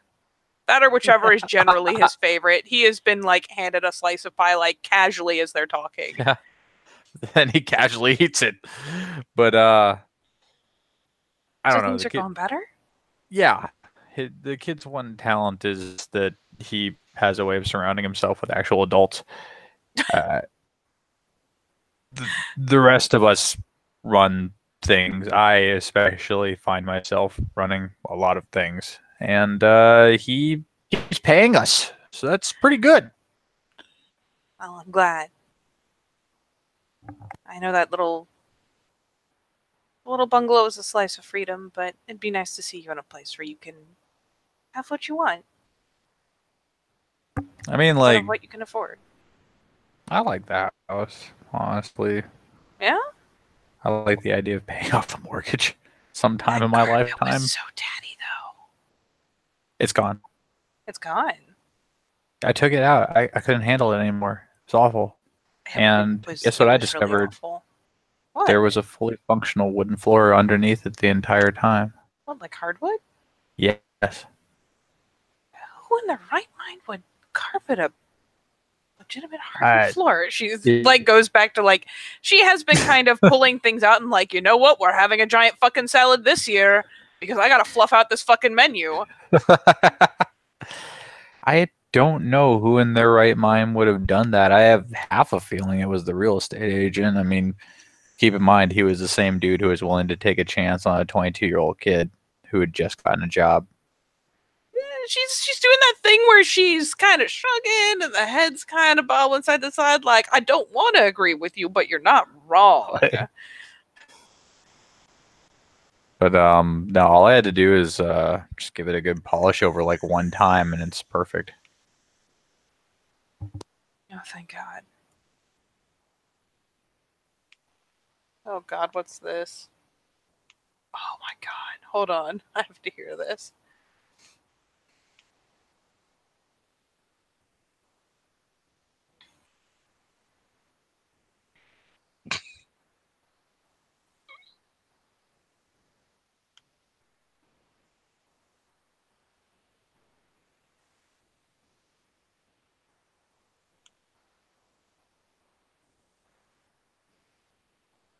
That exact laugh, that rich person laugh.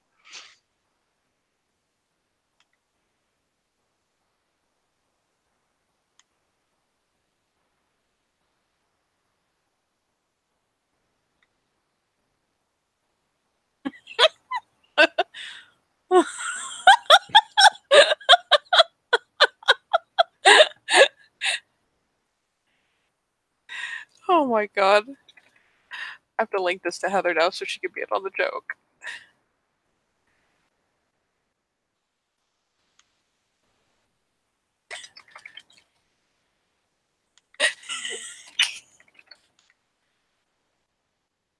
No, probably your man.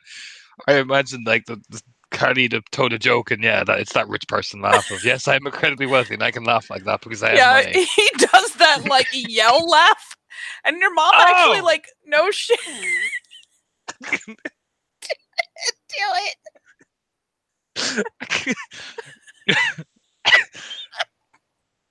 Yeah, I can't do it properly without like screaming the house down. So you do that like yell of a laugh. It's beautiful. Your mom fucking no shit just stops chopping mid carrot and turns and fucking looks at you, Bill. Your boy King. It just shakes her head a bit. You know what? If he's treating you right, I suppose he can laugh however he wants. The eyes get a little bit, the eyebrows make a brief migration skyward, but she's like, you know what? Sure, fuck it. And just goes back to chopping. Like, okay, this is what we're doing today. His girlfriend's nice. She definitely is not a formal dresser by any stretch of the imagination, but she's a nice lady. Oh, that's definitely something. I don't know. She looks like I don't even know what to compare her to, really. She's one of those artsy types. Oh. They she is more into working with like metal stuff, but The second somebody decides they're an artist, it's just all ratty clothes and tattoos and whatnot. I met a lot of people like that in college. Oh, does she make those horrible fucking welded statues your dad loves? Those things are No. hideous. No, she works with cars mostly. Oh. Yeah. So it's one of those things where, I mean, if she just wanted to give up and be a mechanic, she'd probably make a decent paycheck, but instead she has projects. Just the nod again, like, well, okay. Like, Her dad's more the conventional mechanic type. He's where she learned it from. well, there's something said for having something you can pass on. Yeah. Or encourage to expand naturally. Like, flicks a glance back into the living room. She has not forgiven your father for constantly trying to push your fucking major into other directions. Yet. Honestly, like... The war front. His bills is trying to distract from this every year. Like, honestly, I don't think he anticipated being in a situation where his daughter's dating, as it were. But your mom fucking chokes and literally has to stop for a minute. Like, just hold the sides of the counter, like... like, literally, like, the two hands just come on the edge of the counter and grip it like, sweet Jesus. God, give me strength, essentially. But he's just trying to deal, really. Like, I don't blame him for being apprehensive of this little girl. I don't blame him either. Oh, that is good to know. Thank you. Because I was not even remotely ready, but I mean, at least they sound like good people. That laugh will haunt me into the afterlife. Except the laugh. I don't think I can ever forgive the laugh. It happens so much. I've become desensitized to it. Oh, God. You all are merely an initiate of his laugh. I was born in it, molded by it. See what you're doing. That's right. I know pop culture. Points. Signs are very popular movies. He he just keeps laughing. Just because there's more of that out there. And he's just trying to hold it together. Every time it happens, she has to like just pause and close her eyes for a second because it really is the Jesus give me strength. I have an assistant and she can't take it. She has to run out of the room every time he does this. I will roll like manipulation expression to make this laugh even more like infectious for everybody else. Oh my God. I'll have my pure breed since I'm dealing with pure breed. You are. Everyone in this house at the moment is affected by pure breed. Nobody forget that. I'll forget it because I don't have it. Oh, but they do. Well, she does. 1, 2, 3, 4, 5, 6, 7 successes of just they're really honest to God. Don't even think you're putting on. I think you just laugh like an asshole. Awesome. I mean, for like the people who value money, oh yeah. I mean, Anton looks. I mean, I imagine I have quite command of the room actually with that high of a roll as well. I mean, I assume the roll was for your laugh specifically. Yeah, it's for the laugh, but it's to give this kind of veneer of yes, look at me, look how fucking wealthy I am, and I know it.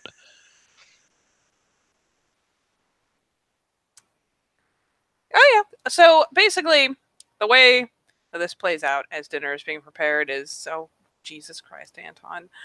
The father is eventually just kind of bowled into silence by the force of personalities in the room, and he sips his scotch because, damn it, I will sit here and I will have my scotch and I will enjoy my scotch no matter how loud you laugh.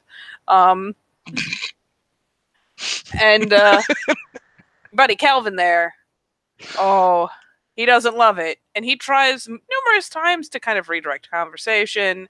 And yeah, you're doing this well. I was just doing this, and Man, Oh, Calvin, even that's so adorably pathetic. Oh, looks and over laughs or something. what's hilarious is anytime that you deflect it, you know what? Why don't you we'll go with peony. It's the most appropriate role. Who am I peeing? Do a peony, just do it. Ugh. Do it. Doesn't One. matter what it is. It's an 8. It's an 8. Okay.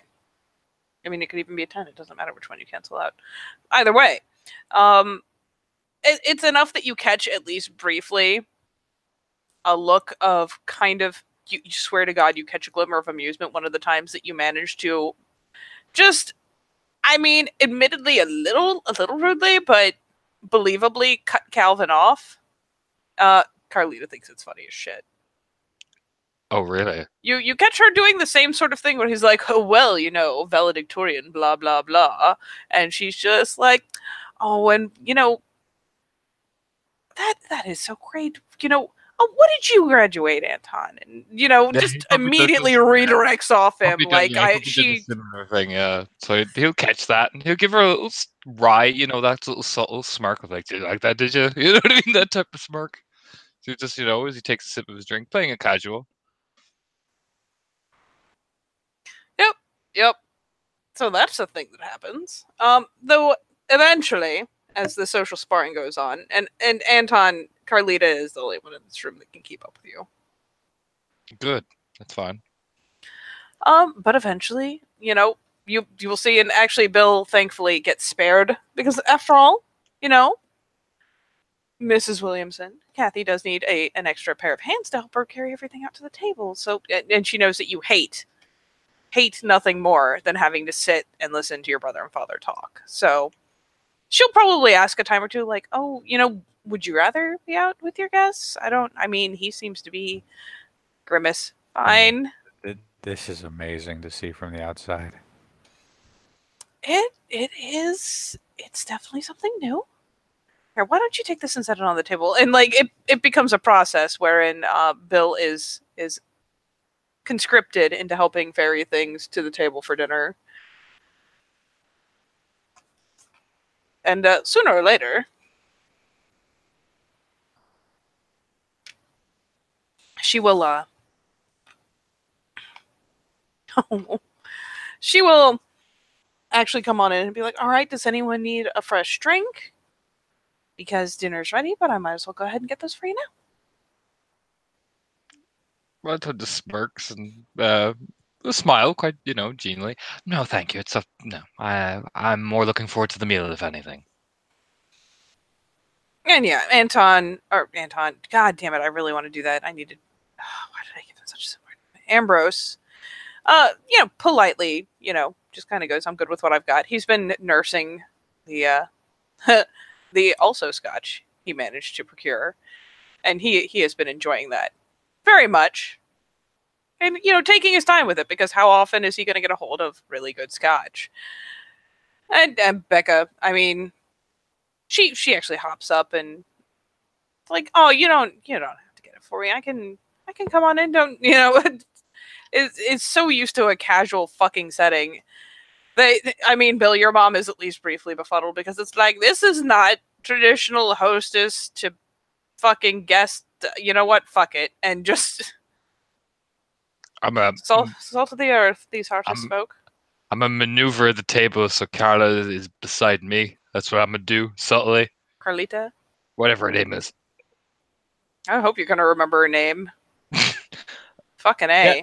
I will remember. I'm gonna maneuver it so Bill's ex is beside me, but her husband is beside her, so there's no suspicion raised. Oh dear lord. But I'm gonna play fucking what's that game? Fucking rearrange stuff to sit down. I don't know what it is, but basically I'm playing that game. It's like, oh look, it's me beside you. Hello. You know what I mean? It is probably easiest considering that you are meant to be sat next to Becca, who is meant to be sat next to her father. You'll probably end up across from her. Yep. Perfect. Meanwhile, she is seated next to her brother, who is seated next to his brother. I'm sorry, Bill. And, mom and dad will be at the head and foot of the table. But yeah, she will go through the process. And to be honest, like, you sit yourself down at the table, and she actually has gone so far as to actually like prep plates for everyone, like with, you know, the usual combo, though everything else is still on the table, because I mean, if you only eat one plate full at Thanksgiving, what are you even doing with your life? So yeah, they all settle down, and you know what? This is a traditional American family. They probably, in a very non-committal fashion, nonetheless, you know, do say a brief grace before they all go ahead to eat. Yep. Ambrose at least has the presence of mind to like bop his head down a little bit. Anton has bopped his head down just because fuck it. Yeah, might as well put on a polite face, right? Nudge back on the table like, do it. She is doing the same.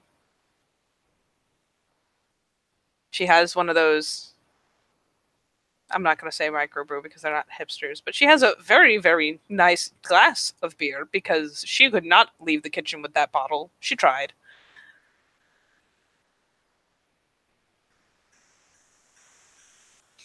So between these four,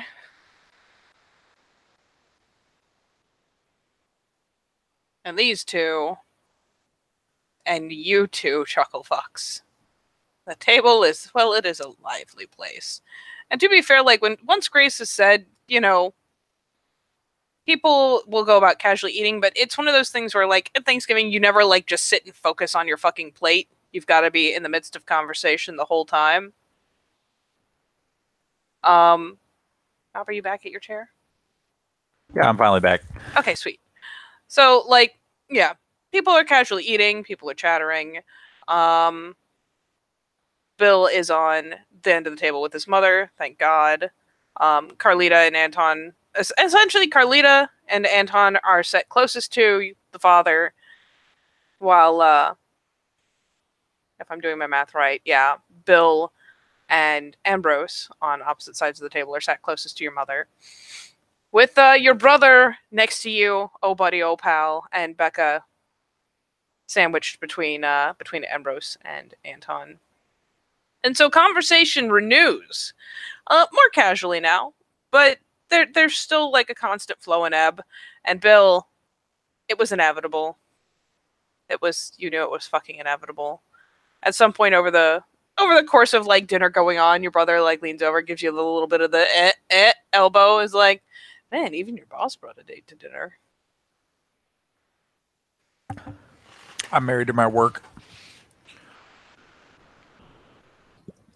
I hope she treats you right. Kind of grinning, because I mean, last he knew, it didn't. This suit didn't come out of thin air. There's my next car, or the fact that I'm years ahead of my mortgage now, or really anything that I oversee day to day. Oh, good on you, little bro. Finally catching up, gives you the big old shoulder pat. Just looks at him and smiles. How's I really don't know what horrific things you do for those guys anymore.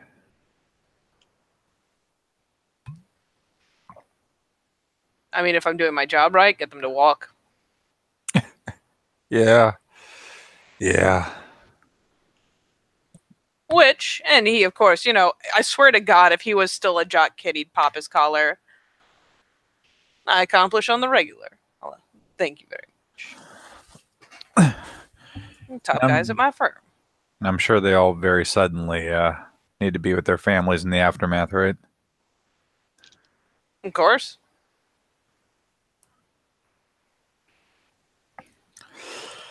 Bill like takes a second to like turn his head away so he can roll his eyes appropriately. Oh yeah, Anton, there's fuckery going on. You are being held in conversation because Carlita doesn't let a fucking conversation go. I mean, there is a reason why I'm hating on Carly so fucking heavily, because Bill's told me about his brother, and I'm like, I'm gonna fuck that brother up so bad. Nobody fucks with Bill but me. Not like I like you, Baka. It's pretty much what Anton's doing. He's like, I'm doing this for you, Bill. So Anton puts on the game hard, but not like overtly like flirting, but it's strong. You know what? Should it be at the table or not? Oh no. Oh No, it won't be at the table. No, no. Jesus, No. it wasn't gonna be that No. bad. Fucking No. A. Would any of you like to say anything inflammatory or otherwise cause a ruckus over the dinner table? Ambrose and Becca are happily partaking in free dinner. I will turn to his mom, and Williamson. Yes, her name's Williamson. Go. This is absolutely lovely, Mrs. Williamson. There's a chorus of agreement from the two Sorrentos, and she just, she pitches you that smile like, oh, thank you, I appreciate it. I do try. I know most of the women I work with just order in, but there's something Well, to be said for a homemade dinner, especially Bill at has Thanksgiving.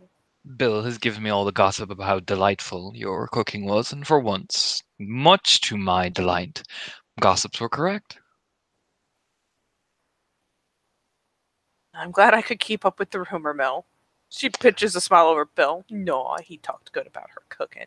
Yeah, There's so- this moment where, like, even though this is all such a fucking, like, not even a total lie, I imagine Bill would have brought it up at least once. I mean, Bill has been pretty food fixated. I am sure he Yeah. has been woefully mourning things his mom makes that he can't just go buy at the store. Yeah, that you can't just go get. So there is a genuine, in this case, aw shucks type moment. No. At the very least, a store-bought pie never tastes quite the same as mom's pies. Absolutely better. not. Yeah, store-bought pie can't hold a candle to, like, mom pie. It's true. It's a true story. That's just how it works. apart from getting Bill mom points, I'm just totally trying to fucking steal his brother's girlfriend. Wife, whatever. He's put a ring on it. It is not a negligible ring, to be fair. No, it's very obvious that this is not Bill's most shonen moment, because in spite of everything, he just can't quite seem to fully stand up to Calvin just yet. I mean, but thankfully you are sat on the end of the table where your mom can engage you. Ambrose actually chatters with you some too. I mean, he's not putting on a fucking show of being someone he's not, so he can pretty casually talk about his fucking work. Yeah. Oh, damn, Boris. I am the mechanic. Ambrose only plays those fucking games when he has to. I am the mechanic. Yes. He is a damned good mechanic. And while he is not going to launch into... Here's a fun bit. Anytime... once or twice as Calvin starts, again, trying to dominate a conversation, Ambrose very suddenly goes into the most obscure mechanic ease type talk you have ever heard in your fucking life. And while it just sounds like he's getting into the nitty gritty at a glance, Becca is like, man, this fucking beer is delicious. That's none of my business. She is fucking amused and she knows what he's doing. I am just going to keep chatting up to his wife, making Calvin look like a bigger idiot. Like, oh, that's adorable, Calvin. So Carlita, this. You know what I mean? Yeah, once or twice, Calvin seems to have more confidence than knowledge on the subject a couple of times, and he tries to talk about, tries to engage Ambrose about, the cars and like, oh yeah, blah, blah, blah, blah, blah. And Ambrose just fucking trumps him. Just fucking stomps him.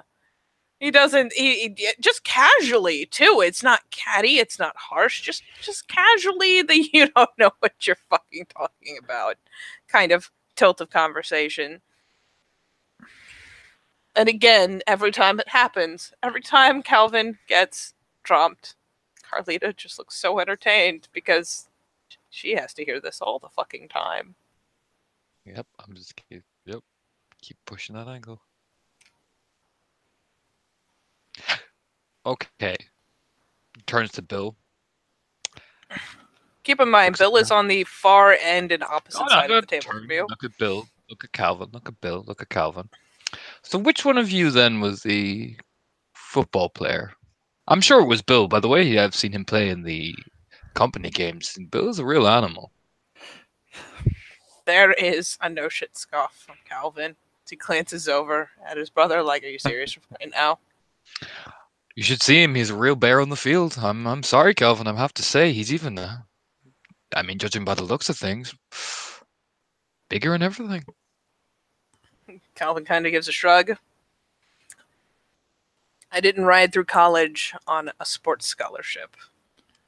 I rode through on my own credentials.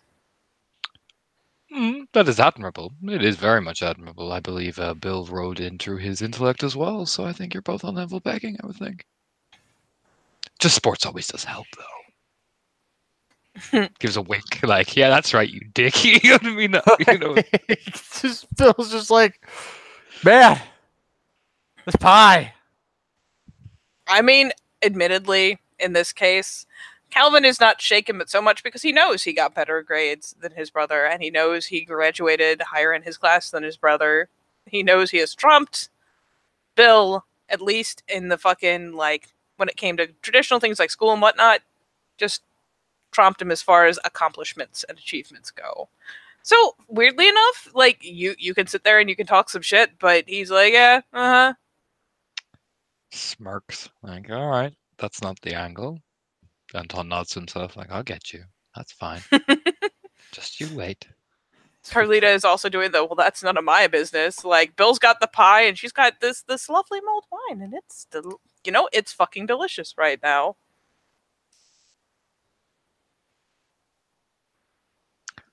Although, from what I hear, Bill, if I remember correctly, you did move up to executive assistant in the company, which makes Bill one of the leading financial regulators in the area, if not the state, if my father's credentials were correct. Calvin, you're a local lawyer, is that what I heard, right? I'm one of the top prosecutors, or pardon, top defense attorneys in the state of Virginia. Shame. My father never recommended you. He recommended I have law dots, I'm gonna fucking roll. Who would be the highest one in the state, Katie? I mean, Law 2. You rolled?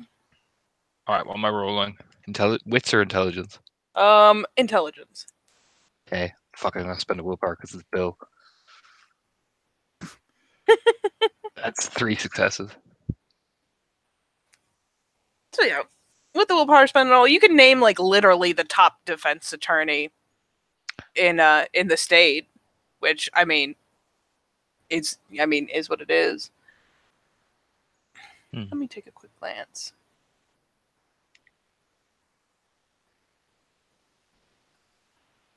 Okay, there we go. So you just oh, my father recommended so and so. Yeah, I recommended this guy. I believe that he was said that he was that all other lawyers that he had examined on their files, weren't up to scratch, unfortunately. What it's worth, he kind of gives a bit of a nod of understanding because, again, you have flat out just named like the top defense lawyer in the state. But he does make like that kind of amiable gesture with a glass towards you, like, a little nod. To be fair, he does have a long-running record, and I am only so long in my position. He kind of just spreads his hands when it comes to having a record. Mine may be shorter, but I think you'd find the results were unquestionable. And after all, what was the case that you needed a defense lawyer for? Perhaps he was simply more suited to that particular area of the law. Kind of spreads his hands. Well, I was away in Europe at the time. My father said it was some sort of contract dealing, oil permits and all that, You, by the way, roll some fucking subterfuge again, you fucking liar. Fucking shit. Because he's starting. You have walked into his fucking playground. You're talking law. Actually, purebred kicks in. It does. 1, 2, 3 successes. Oh dear. I'm gonna give him a roll because, to be fair, I'm ready. it is his shit to fucking catch people. mm,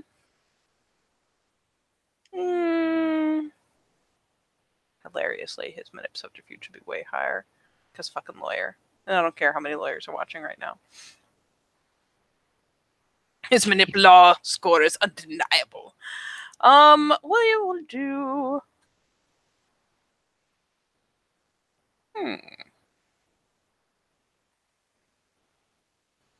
It would traditionally be a perception empathy. So let's.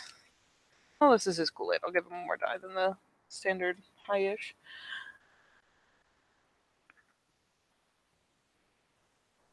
Would you like to use seizing the edge? Seizing the edge. You Fuck start kind Calvin. of Fuck babbling you. about something with the little hand waves, like, something about this, da, da, da. So what you don't know, you cover up with, Mhm. well, this wasn't, of course, directly my dealings, and something about this, and he just kind of nods and again gives that little spread of hands and the kind of helpless shrug, because what can you do? To be fair, that does more suit his particular focus when it comes to the law. Mine is usually criminal defense. I see. Well, it's like 2 tadpoles in a big pool then.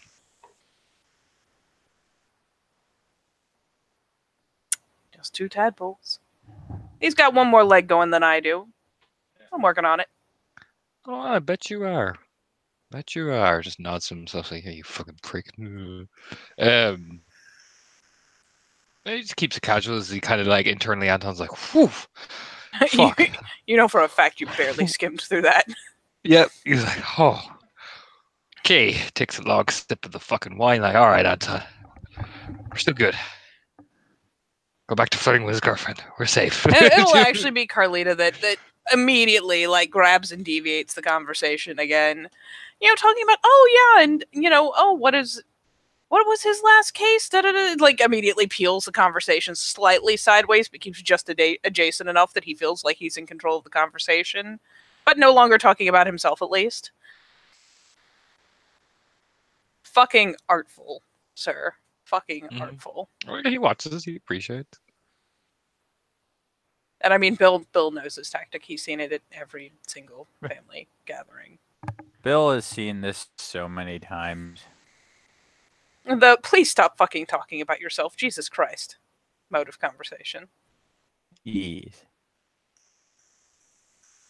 And naturally, of course, the father does try to back him up by comparing accomplishments. And she's like, really? Because this deviance over here says, let's talk about this instead. It really is like, you can see why Bill hates being home. And you can only imagine how much worse it would be without fresh company. Well, he'll kind of lean over to his mother. Almost like Anton will lean over very casually, making sure. Again, keep in mind, you're at the far end of the table. I know, You are I'm doing seated right next to his dad. I just Yeah. like the idea that he's just straight up fucking leaning over people and shit. Yeah, that's what I'm thinking. Because I'm rich, yeah, lean over, Becca. You straight lean over Becca. She just snags her fucking glass and leans back again a bit, like, fuck it. He'll lean over to his mom. I do want you to know, though, making sure that the brother and father can hear, because I know they're listening. Bill has performed quite admirably in our company service, and my family and I are, well, very grateful for all he's done for us. I just thought that with a personal touch, I would come by and let you share your table and partake in your food. It's old-fashioned tradition, where I'm from. And I wanted to say that it is a pleasure to be working with your son. Oh, yeah. I mean, you have to speak loud enough to be heard down the table anyways, even if you're leaning over Becca some. Again, she gives about 0 fucks. I am doing the casual, like, I'm talking to you, but the whole fucking room can hear me. Oh, yeah. Absolutely. And, it's one of those things where she responds so positively. And, it's like, oh, of course. I should like to think I would have done a better job if I'd known there would be more company, but it is a pleasure to have you at our table. You have welcomed me into your home and given me some of your food graciously. There is nothing more I could ask. I can see where Bill got his gentlemanly manners from, at least. And of course, she glows. I thought looking over at Bill like, yeah, that's right. I'm buttering you fucking up to your mom, buddy. Bill's just like basking in all of these things he could not have done himself. An external force has reached out and touched your home life. And it's beautiful. And somehow not a fucking travesty, at least not yet. Smirk, I mean- so internally smirking like, yeah, Calvin, I bet your fucking boss never come over and compliments your fucking stupid fucking. You know, as he takes like an angry drink of his drink. And yeah, again, it's what this one you have trounced. He doesn't necessarily look like flagrantly put off, but I mean he can't one up that. There's nothing he can do about that. And eventually, plates get cleared once people seem fairly done. There's kind of the so who's for dessert? And she hops up and Carlita starts to stand to help, and she'll just gesture her back down and like snag Bill by the elbow. And yeah. Oh my god. Why are you like this? So yeah, she starts kind of clearing the dishes and has you come and help her carry a couple of the things back, and we'll have you help her carry back up the desserts and whatnot. And it's one of those like, oh, your boss is so sweet. That is really must be old money. Jeez, his family must be ridiculously old. But It is ridiculous. Believe me, it is absolutely ridiculous. It is.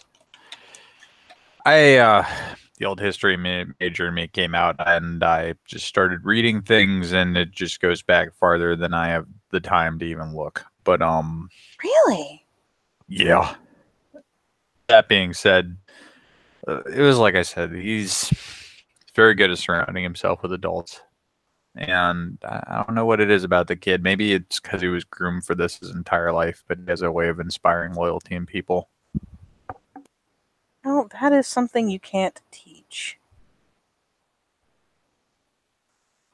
And she goes about. It's like, yeah, again, you say like surrounding himself with adults, and you get the little cheek pat of like, "Oh, you're the adult," because you are her little boy. No matter how old you get, you will be her baby. That is just how it works. That is just how it works. That is a natural law. So yeah, it's the "no, I'm so proud of you" type thing, but she will again, have you help her bring out dessert, various pies and whatnot. Naturally, already cut into artful slices and arrayed on a plate in a way that, you know what, you never would know if there was more or less of the pie. She spaces it out all tidy. Presentation, after all. Aha! But yeah, she'll do that. She'll make sure everyone has a drink again. And then, we'll eventually come and sit back down once people all have their desserts and have a chance to start eating.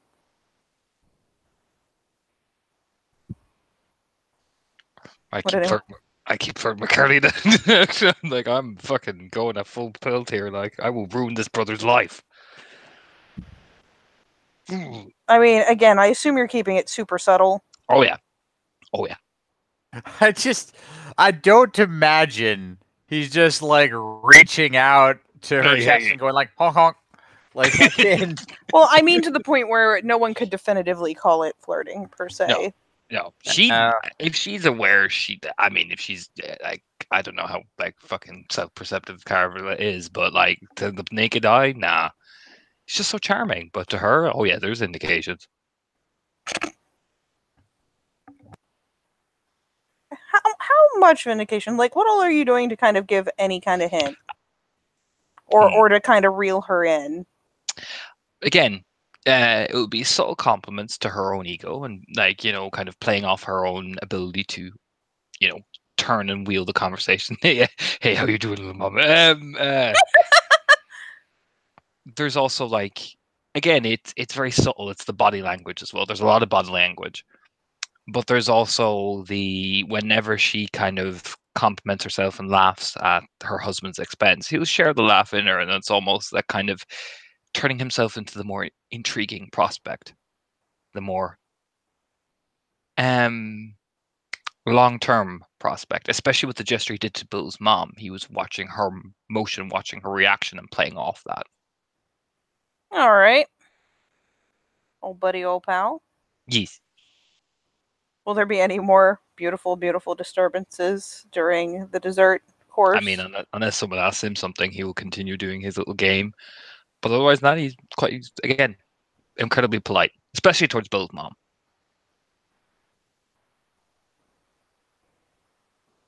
All right. So dessert comes and goes. After dinner drinks happen. And as people are kind of milling around, people go to use the bathroom, go get a fresh drink, maybe grab a little bit more of one of the desserts. I'm sure that Bill almost inevitably migrates into the kitchen to get another slice of pie because Mom always saves a couple. Anton will actually ask the mom, is like, I'm going to smoke outside because I don't want to ruin your beautiful home. May I go out in the garden? That type of thing. He's being, again, incredibly polite. Being a sterling guest. And yeah, she'll actually indicate one of the back doors because, after all, the backyard, like the front yard, is set up for people to look at from outside the house. The backyard is more arranged to be appealing to someone who's coming from inside the house. So it's just honestly a better showing point, and the door is closer. So yeah, she'll kind of gesture over to like one of the sliding doors, and as you head that way, what is? One moment. Oh god, my screen's covered in people. 1 second. Check on a thing.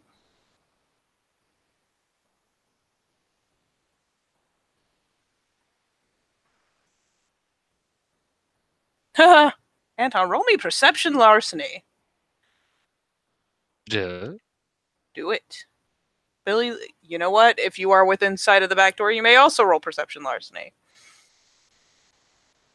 3. Perception larceny. Yes. See if I even have larceny. I mean, if not, it's +1 div. Yeah, I just want to see if I have it. Back to I already had my page up. I'm a genius. Okay. Perception You larceny. have 1 whole dot. Jesus Christ, you're fucking mentals. Yeah. I got 1. 3. All right. So you'll like catch the brush by. You might not catch exactly what she does, but there's definitely a little brush by, and you swear something happens. And Anton, Carlita, in the brush by as she's going in to, compliment the mulled wine and get another glass. My oh my, Carlita's card has been put into your pocket, and it would have been pretty fucking suave if you weren't you. There's a pretty good guess that there's no one else in that house except maybe Becca or Ambrose that might have noticed that pass off. It was slick as shit. He just keeps going outside, doesn't pay any attention to it. I noticed that, but I'm going to take I am going for a cigarette. As he, lights up and examines the card then as he's taking a drag. And on the back is just scribbled. In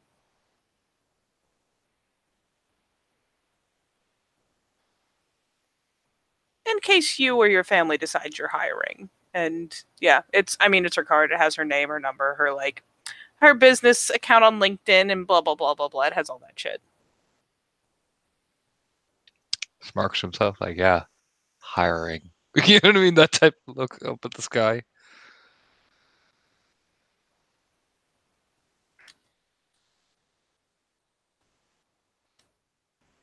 Smirks to himself like, huh. Well, we'll work on that. Looks behind him with that little kind of devil smirk as people to see it like, yeah. To be fair, Becca will probably follow you out for the smoke. Looks over at Becca. Kind of shows her the card like, huh? She just kind of quirks her brow and shrugs.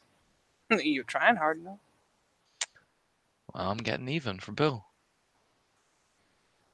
Still think I should punch him. He's a lawyer. You ruined your life. What's he gonna do? Sue you. He has to know my fucking anything first. You think I got a fucking digital footprint? Someone lied to you. Well, we're gonna do something much worse to him. Oh, yeah? What you gonna do? Steal his wife? Yeah. The eye roll. But we're also going to figure out all the little nitty-gritty details that he does and put them up everywhere. From what Dirty. Bill, from what I Bill like it. tells, from what Bill tells me, he's a real piece of shit. So and I've seen the way he talks to Bill, and you know what? I want to help. And Bill, you too have the consolation. Like, yeah, the two of them went outside to catch a smoke. At least when you come and you wheel around to sit down, Ambrose plops right fucking next to you with another slice of pie, just like you have, because fuck it, this is good pie. Yes. He knows what's up. He's got his priorities straight. This is fucking ace pie. Yes. And he's going to eat it until he cannot eat it anymore. That's so will Bill. The new master plan. Yeah, these fucking two. Bill always seems to have gotten on with Ambrose, and this is yet another great bonding moment. When they both have alcohol and pie. Admittedly, not like a metric ton of alcohol by any means. This is the polite sipping alcohol. But Yeah, you know what? He's not passing on even that Bill. either. It's winter. Bill's a little leery of alcohol right now because of the whole winter. I might fall asleep at any moment factor. Yeah, you seem to have been trucking just fine. At least so far. Good.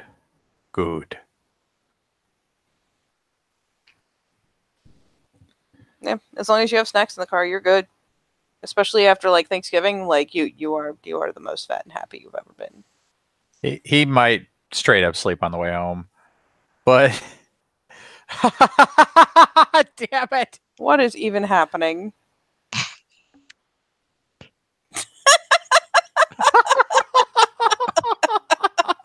Oh Oh, it's getting a little real in here right now. my Oh god. god! Everything's fine. Nothing is wrong. Oh man. Yeah, Bill himself seems pretty heartened. It's strange. Like on the whole way up to this, you almost thought like maybe this would be some grand confrontation of some variety between Bill and the other male figures in his life. But it seems like you really cannot undo years and years of shit in one shonen moment. So instead, he's just kind of been like watching this unfold and just feeling a little better about himself, honestly. At the very least, you know what? It may not have been some grand confrontation where you could go, aha! But it's certainly been fucking satisfying. Yes. Very well. Any more shenanigans during the after sit around before people start dispersing? I don't believe so. No.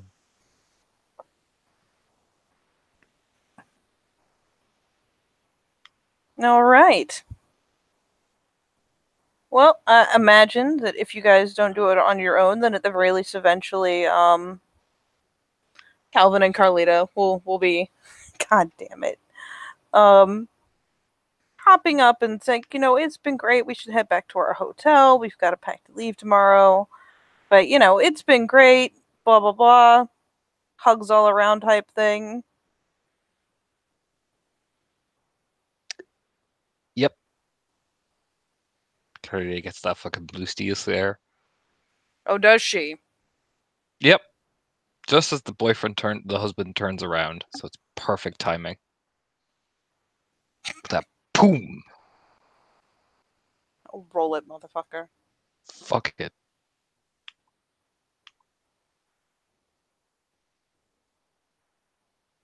Subterfuge plus pure breed.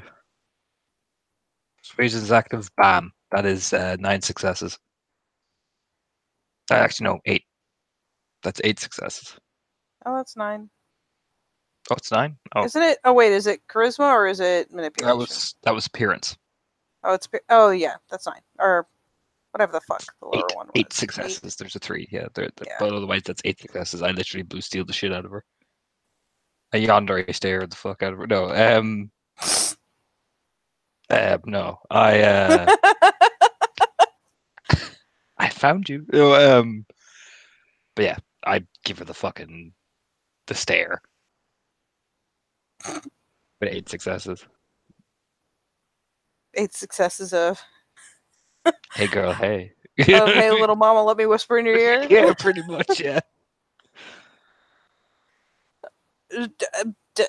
There is. You know what? You still get the cursory hug as everyone is parting ways, but man, she does not know what to do with that. I mean, she don't miss it. I imagine not. It was pretty fucking hard not. Yeah, it'd be pretty hard not to. Smolder.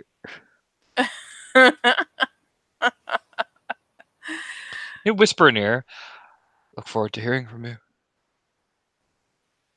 Very subtly, then smolder. Oh, look forward to hearing from you. You have her number, not the other way around, sir. I'm playing cool. Jesus, Katie. And she's, I look forward to hearing from you, Smolder. And she's like, Smolder. just, the smile and I do look forward to our future correspondence. And, we'll go ahead and depart with her husband, do the whole arm hook thing like a proper couple do. And they'll head out to their car as you guys are spilling out to head to yours. Mm-hmm. I think he pads his jacket to like look bigger. I'm gonna fuck her. You get a shoulder shove. Like, Jesus Christ, Tom. That's what he says. They're by the car. Jesus, Anton. What? You know what's kind of scary? What? I kind of expected my family to have a non-react to you and me, right? Mm-hmm. Notice Carlita didn't budge an inch either. Oh, I noticed. Oh, don't Huh. you worry. What are Leave the your brother to fucking me. odds, man? Oh, don't you worry. You leave your brother to me. You know what else really scares me? What? We popped up from our circumstances, or as they're in the car. Yeah, of We course. popped up from our circumstances, right? And this shit runs in families, doesn't it? Yep.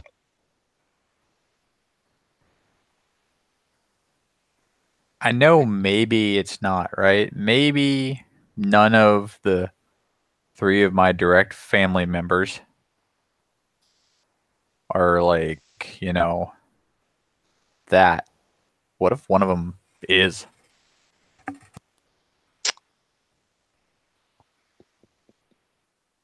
That will be awkward.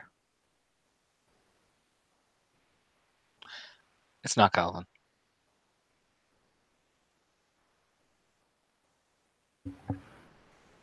Huh. It's not him. You can tell. He doesn't have the same look we do. That narrows it down to my mom or my dad. They don't have the same look that we do either. Oh, okay. At least that's that out of my head. Hey, Anton. Yeah.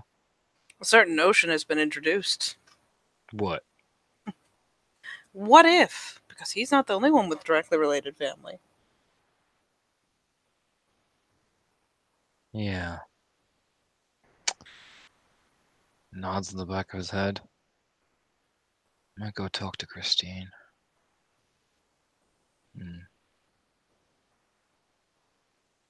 Yeah, let's just drive back.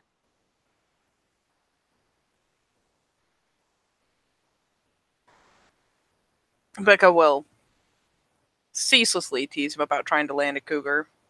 Because while, Carlita is not old by any means, she's definitely more along the lines of Bill's age, as opposed to their age. And when you're younger, the age gap seems like way starker than it is once you get into your late 20s and early 30s and shit. The gap just don't matter anymore. But Anton just tell her I got a number, so obviously she wants some of the smolder. the head shakes. Well, don't be jealous. Playfully smile. It's for Bill anyway. If it was for Bill, you would have hooked him up with her. I'd rather not go back down that road. She is a terrible person. If she was anyway decent, she wouldn't have left him for that douchebag. I don't know. He's a fucking lawyer. Maybe he got dirt on her. And Bill is Bill. Look, she made a move that she felt was good for her at the time, and that's the point. Like, she just kind of thinks about herself as how she's gotten ahead in the world. I didn't realize it until after the fact. Well, you know what? No. No. I'm so full of pie. Ambrose concurs with a grunt. He is like, he's sat in the back seat because it means he can kind of splay the legs off to one side a bit and like, yeah, slouch. Bill and Ambrose are just fucking dead in the back. Like, They've both got the I ate too much / the perfect amount slouch. one day I'm gonna find that bear again and bring it stuff. We'll find What? it. Yeah, he liked the popcorn ball honey thing. Yeah, we'll get more of that. You or went and fed a something. bear? It werewolf stuff, Becca. Yeah, Is werewolf stuff feeding bears? Yes. It's like a bear spirit. I'm related to bear spirits. Yeah. It's like a bear bonding exercise that they have. She looks like she doesn't believe either of you. She is so skeptical right now. Like, comically so, because let's face it, you're talking about bear bonding. She's just like, y'all fucking... He's Now you're just fucking with me. literal best ever. And Bill falls asleep. She literally, like, turns around to look like, really? Glances at her dad. Glances Basically at fucking Bill. Bill. What? Imagine Ambrose probably fell asleep as well if he's that full. Yeah, Ambrose is already got, like, the dad nod going. Just looks over, just you and me. Yeah, go figure. Suddenly got real quiet in a full car. You want me to stay over tonight? I mean, do you wanna? I should be fine. I'm asking you.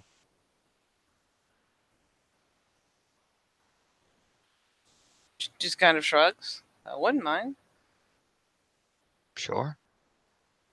I'll just let Jane to keep an eye on Heidi. Yeah, sure. We doing this all over again at your place tomorrow? If you want to come. You think I'm gonna pass up another free dinner? No. It's just Grinning. I have to collect Heidi too. We'll bring the whole gang. Of course. Surprised you didn't bring her this time.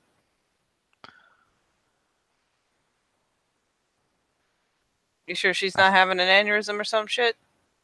I'll give a check-in while we're dropping them off. I forgot to check a thing. We're gonna have some fun.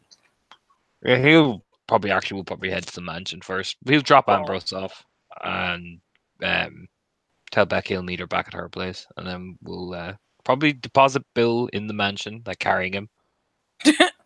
You carry Bill's Bridal bear butt into the fucking mansion. Bridal carry. Oh my god. Hang on, wait. Gotta get the right gift for this. No. But I will, settle Bill down on the fucking mattress, tuck him in, and then go like look around for Heidi.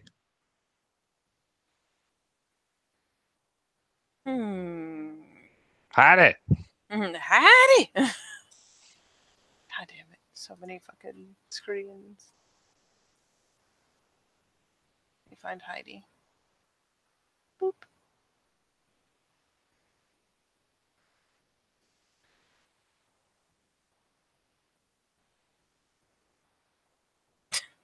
One day, which seems to be today, she will be found. Yep. You do some hollering, and she does not come flouncing out to meet you. No, she just, like, as you're walking around calling, she's fine. You know, you hear an answer. Where are you? She is up in the room. Jogs up. I mean, to be fair, it's getting on. I mean, the little ghost lights have started, like, in certain parts of the house where it's gotten darker, flickering into life.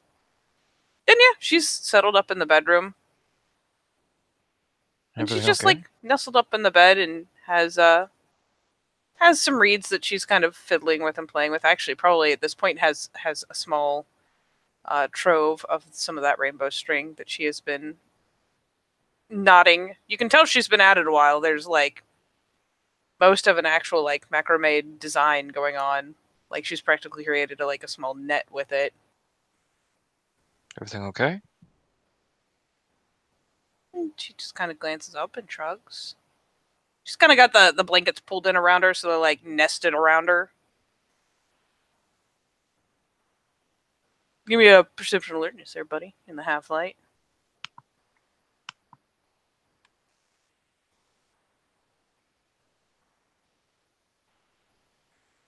Oh, there's an 8 and a 9 in there. Yep. Yeah, she is playing innocent.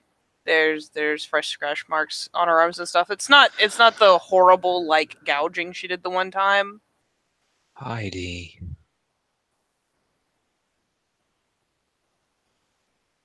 Had a bad dream. Oh, honey. Walk over. And you didn't come back. You said you would. Something happened. I have to go take care of Becca. She got in a bit of trouble. She okay? She's alright. Good. Came to the rescue as always. There's the little, like, nod of, like, yes, of course. Because that is what you do. The firm little nod, but the eyes just kind of drop back down to what she's doing. The hands are still kind of on autopilot. You're gonna have to learn to use a phone, sweetheart.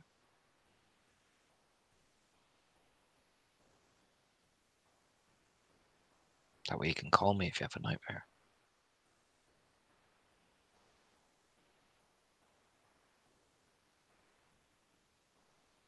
Forgot it. I know. Not used to having a phone. I know. I'm gonna have to learn though. So I can come straight back.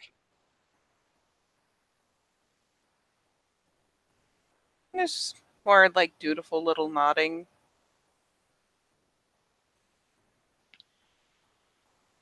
I should have rang ahead, but had something happened. You had to save Becca. It's okay. But tomorrow, do you want to come to dinner with me and my family? And Susie? Becca? Mhm. Get loads of food? Yeah.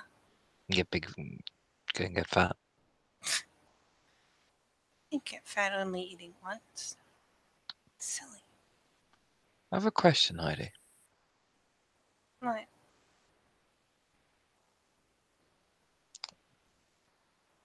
You've met my family, Mm-hmm. Christine and them. Mhm. Do they have the same feelings as me? How you feel towards them? What do you mean? Like the way you know what I am? I saw you. Yeah, But they're like you. Sort it's of. not. It's just something.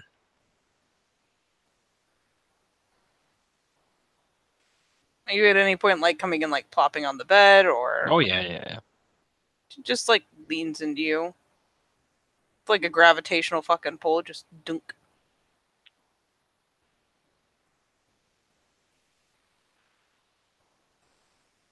Just thinking about something. Don't worry about it.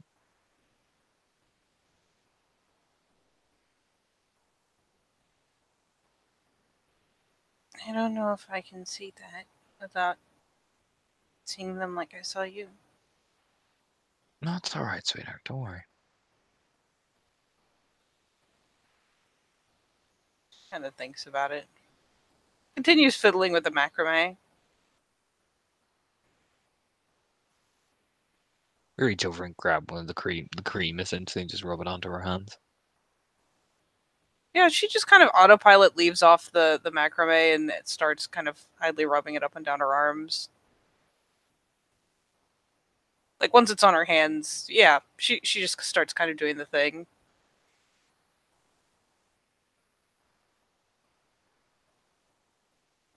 Well, glad you see you got the bed made up already. Easy to lie back down.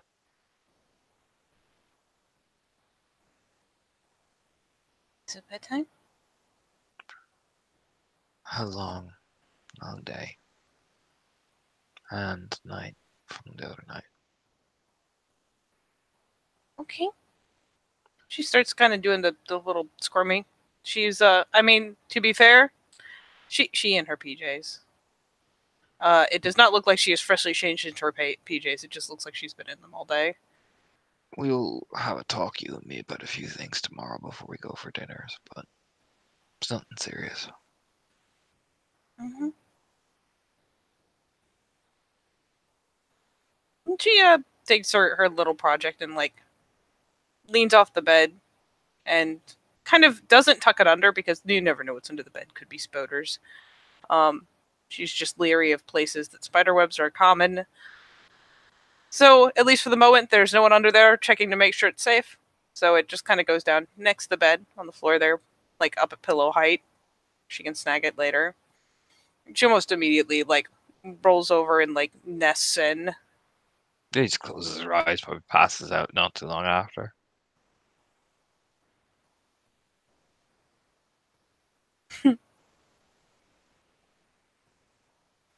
Are you going to give Becca a heads up that you are not coming Yeah. over? He'd just say Heidi's after scratching herself, so I'm gonna have to keep an eye on her all night.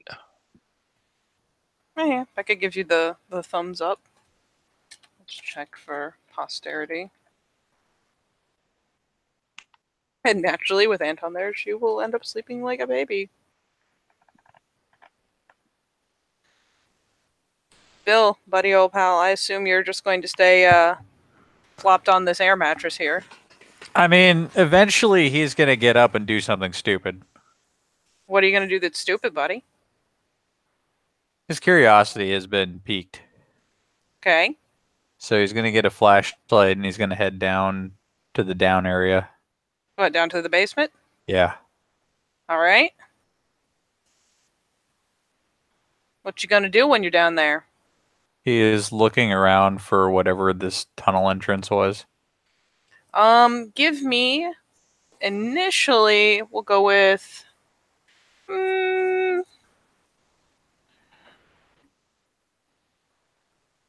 know what? Give me an investigation check. Okay, let me see You what can use your merit since it's dark as fuck down there. Okay. Alright. That's a fair number of dice. It is indeed. 2. Yep, you're good. So basically, you putter down there out of sheer curiosity, and you start kind of looking around, and you realize the only real consistent thing that gives you any kind of indication is that a good number of feet trod through, and this is a dirt floor. So you do find like the scuffle marks, and basically they go. You know, once you realize they're there and that there's something consistent as a path to follow, you kind of come back, flick the flashlight over it, like, huh. And what it does is from the base of the stairs, it literally just like swoops around and goes up under the stairs and towards the wall there. He'll keep going until he can find like a clear entrance. Give me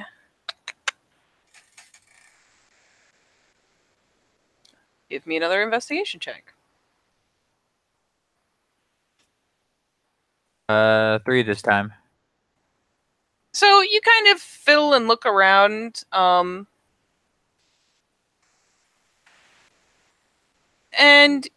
like the footsteps come to a point of the wall. It's just a fucking point in the wall. Like, what the fuck are you supposed to do with this? So you start fucking with it. Start poking and prodding around, like even not necessarily like the most artful process. But as you poke and prod, as I get this picture, There are where'd it go? There it is. All right, so you've got a solid wall. You've got wooden struts every so often, and as you kind of poke and prod, the strut jiggles when you fuck with it. You notice this one didn't have maybe the thick mortar around it like the others do. Okay. And yeah, as you poke and prod, you eventually realize that there is a point where it will move, and it takes some pawing around to figure it out. But yeah, at one point you can kind of push on it, and the bottom starts tipping up. It's on a hinge. Pokes his head down there to look down without like really going in. You take a glance down, like shine your flashlight ahead of you. And you essentially see a bunch of this. Bill puts the thing back. Yeah, you can just kind of quietly nudge it back down where it was. Just puts it back and is like, not starting in that horror movie, and walks back upstairs and goes back to bed. Just goes back to bed. He just wanted to see where it was. That's all. All right. You decide not to begin this horror movie. You've seen this horror movie. And with that, we will call it a scene, I suppose. So thank you, players, for your shenanigans. This has been another delightful day in Lost Cub.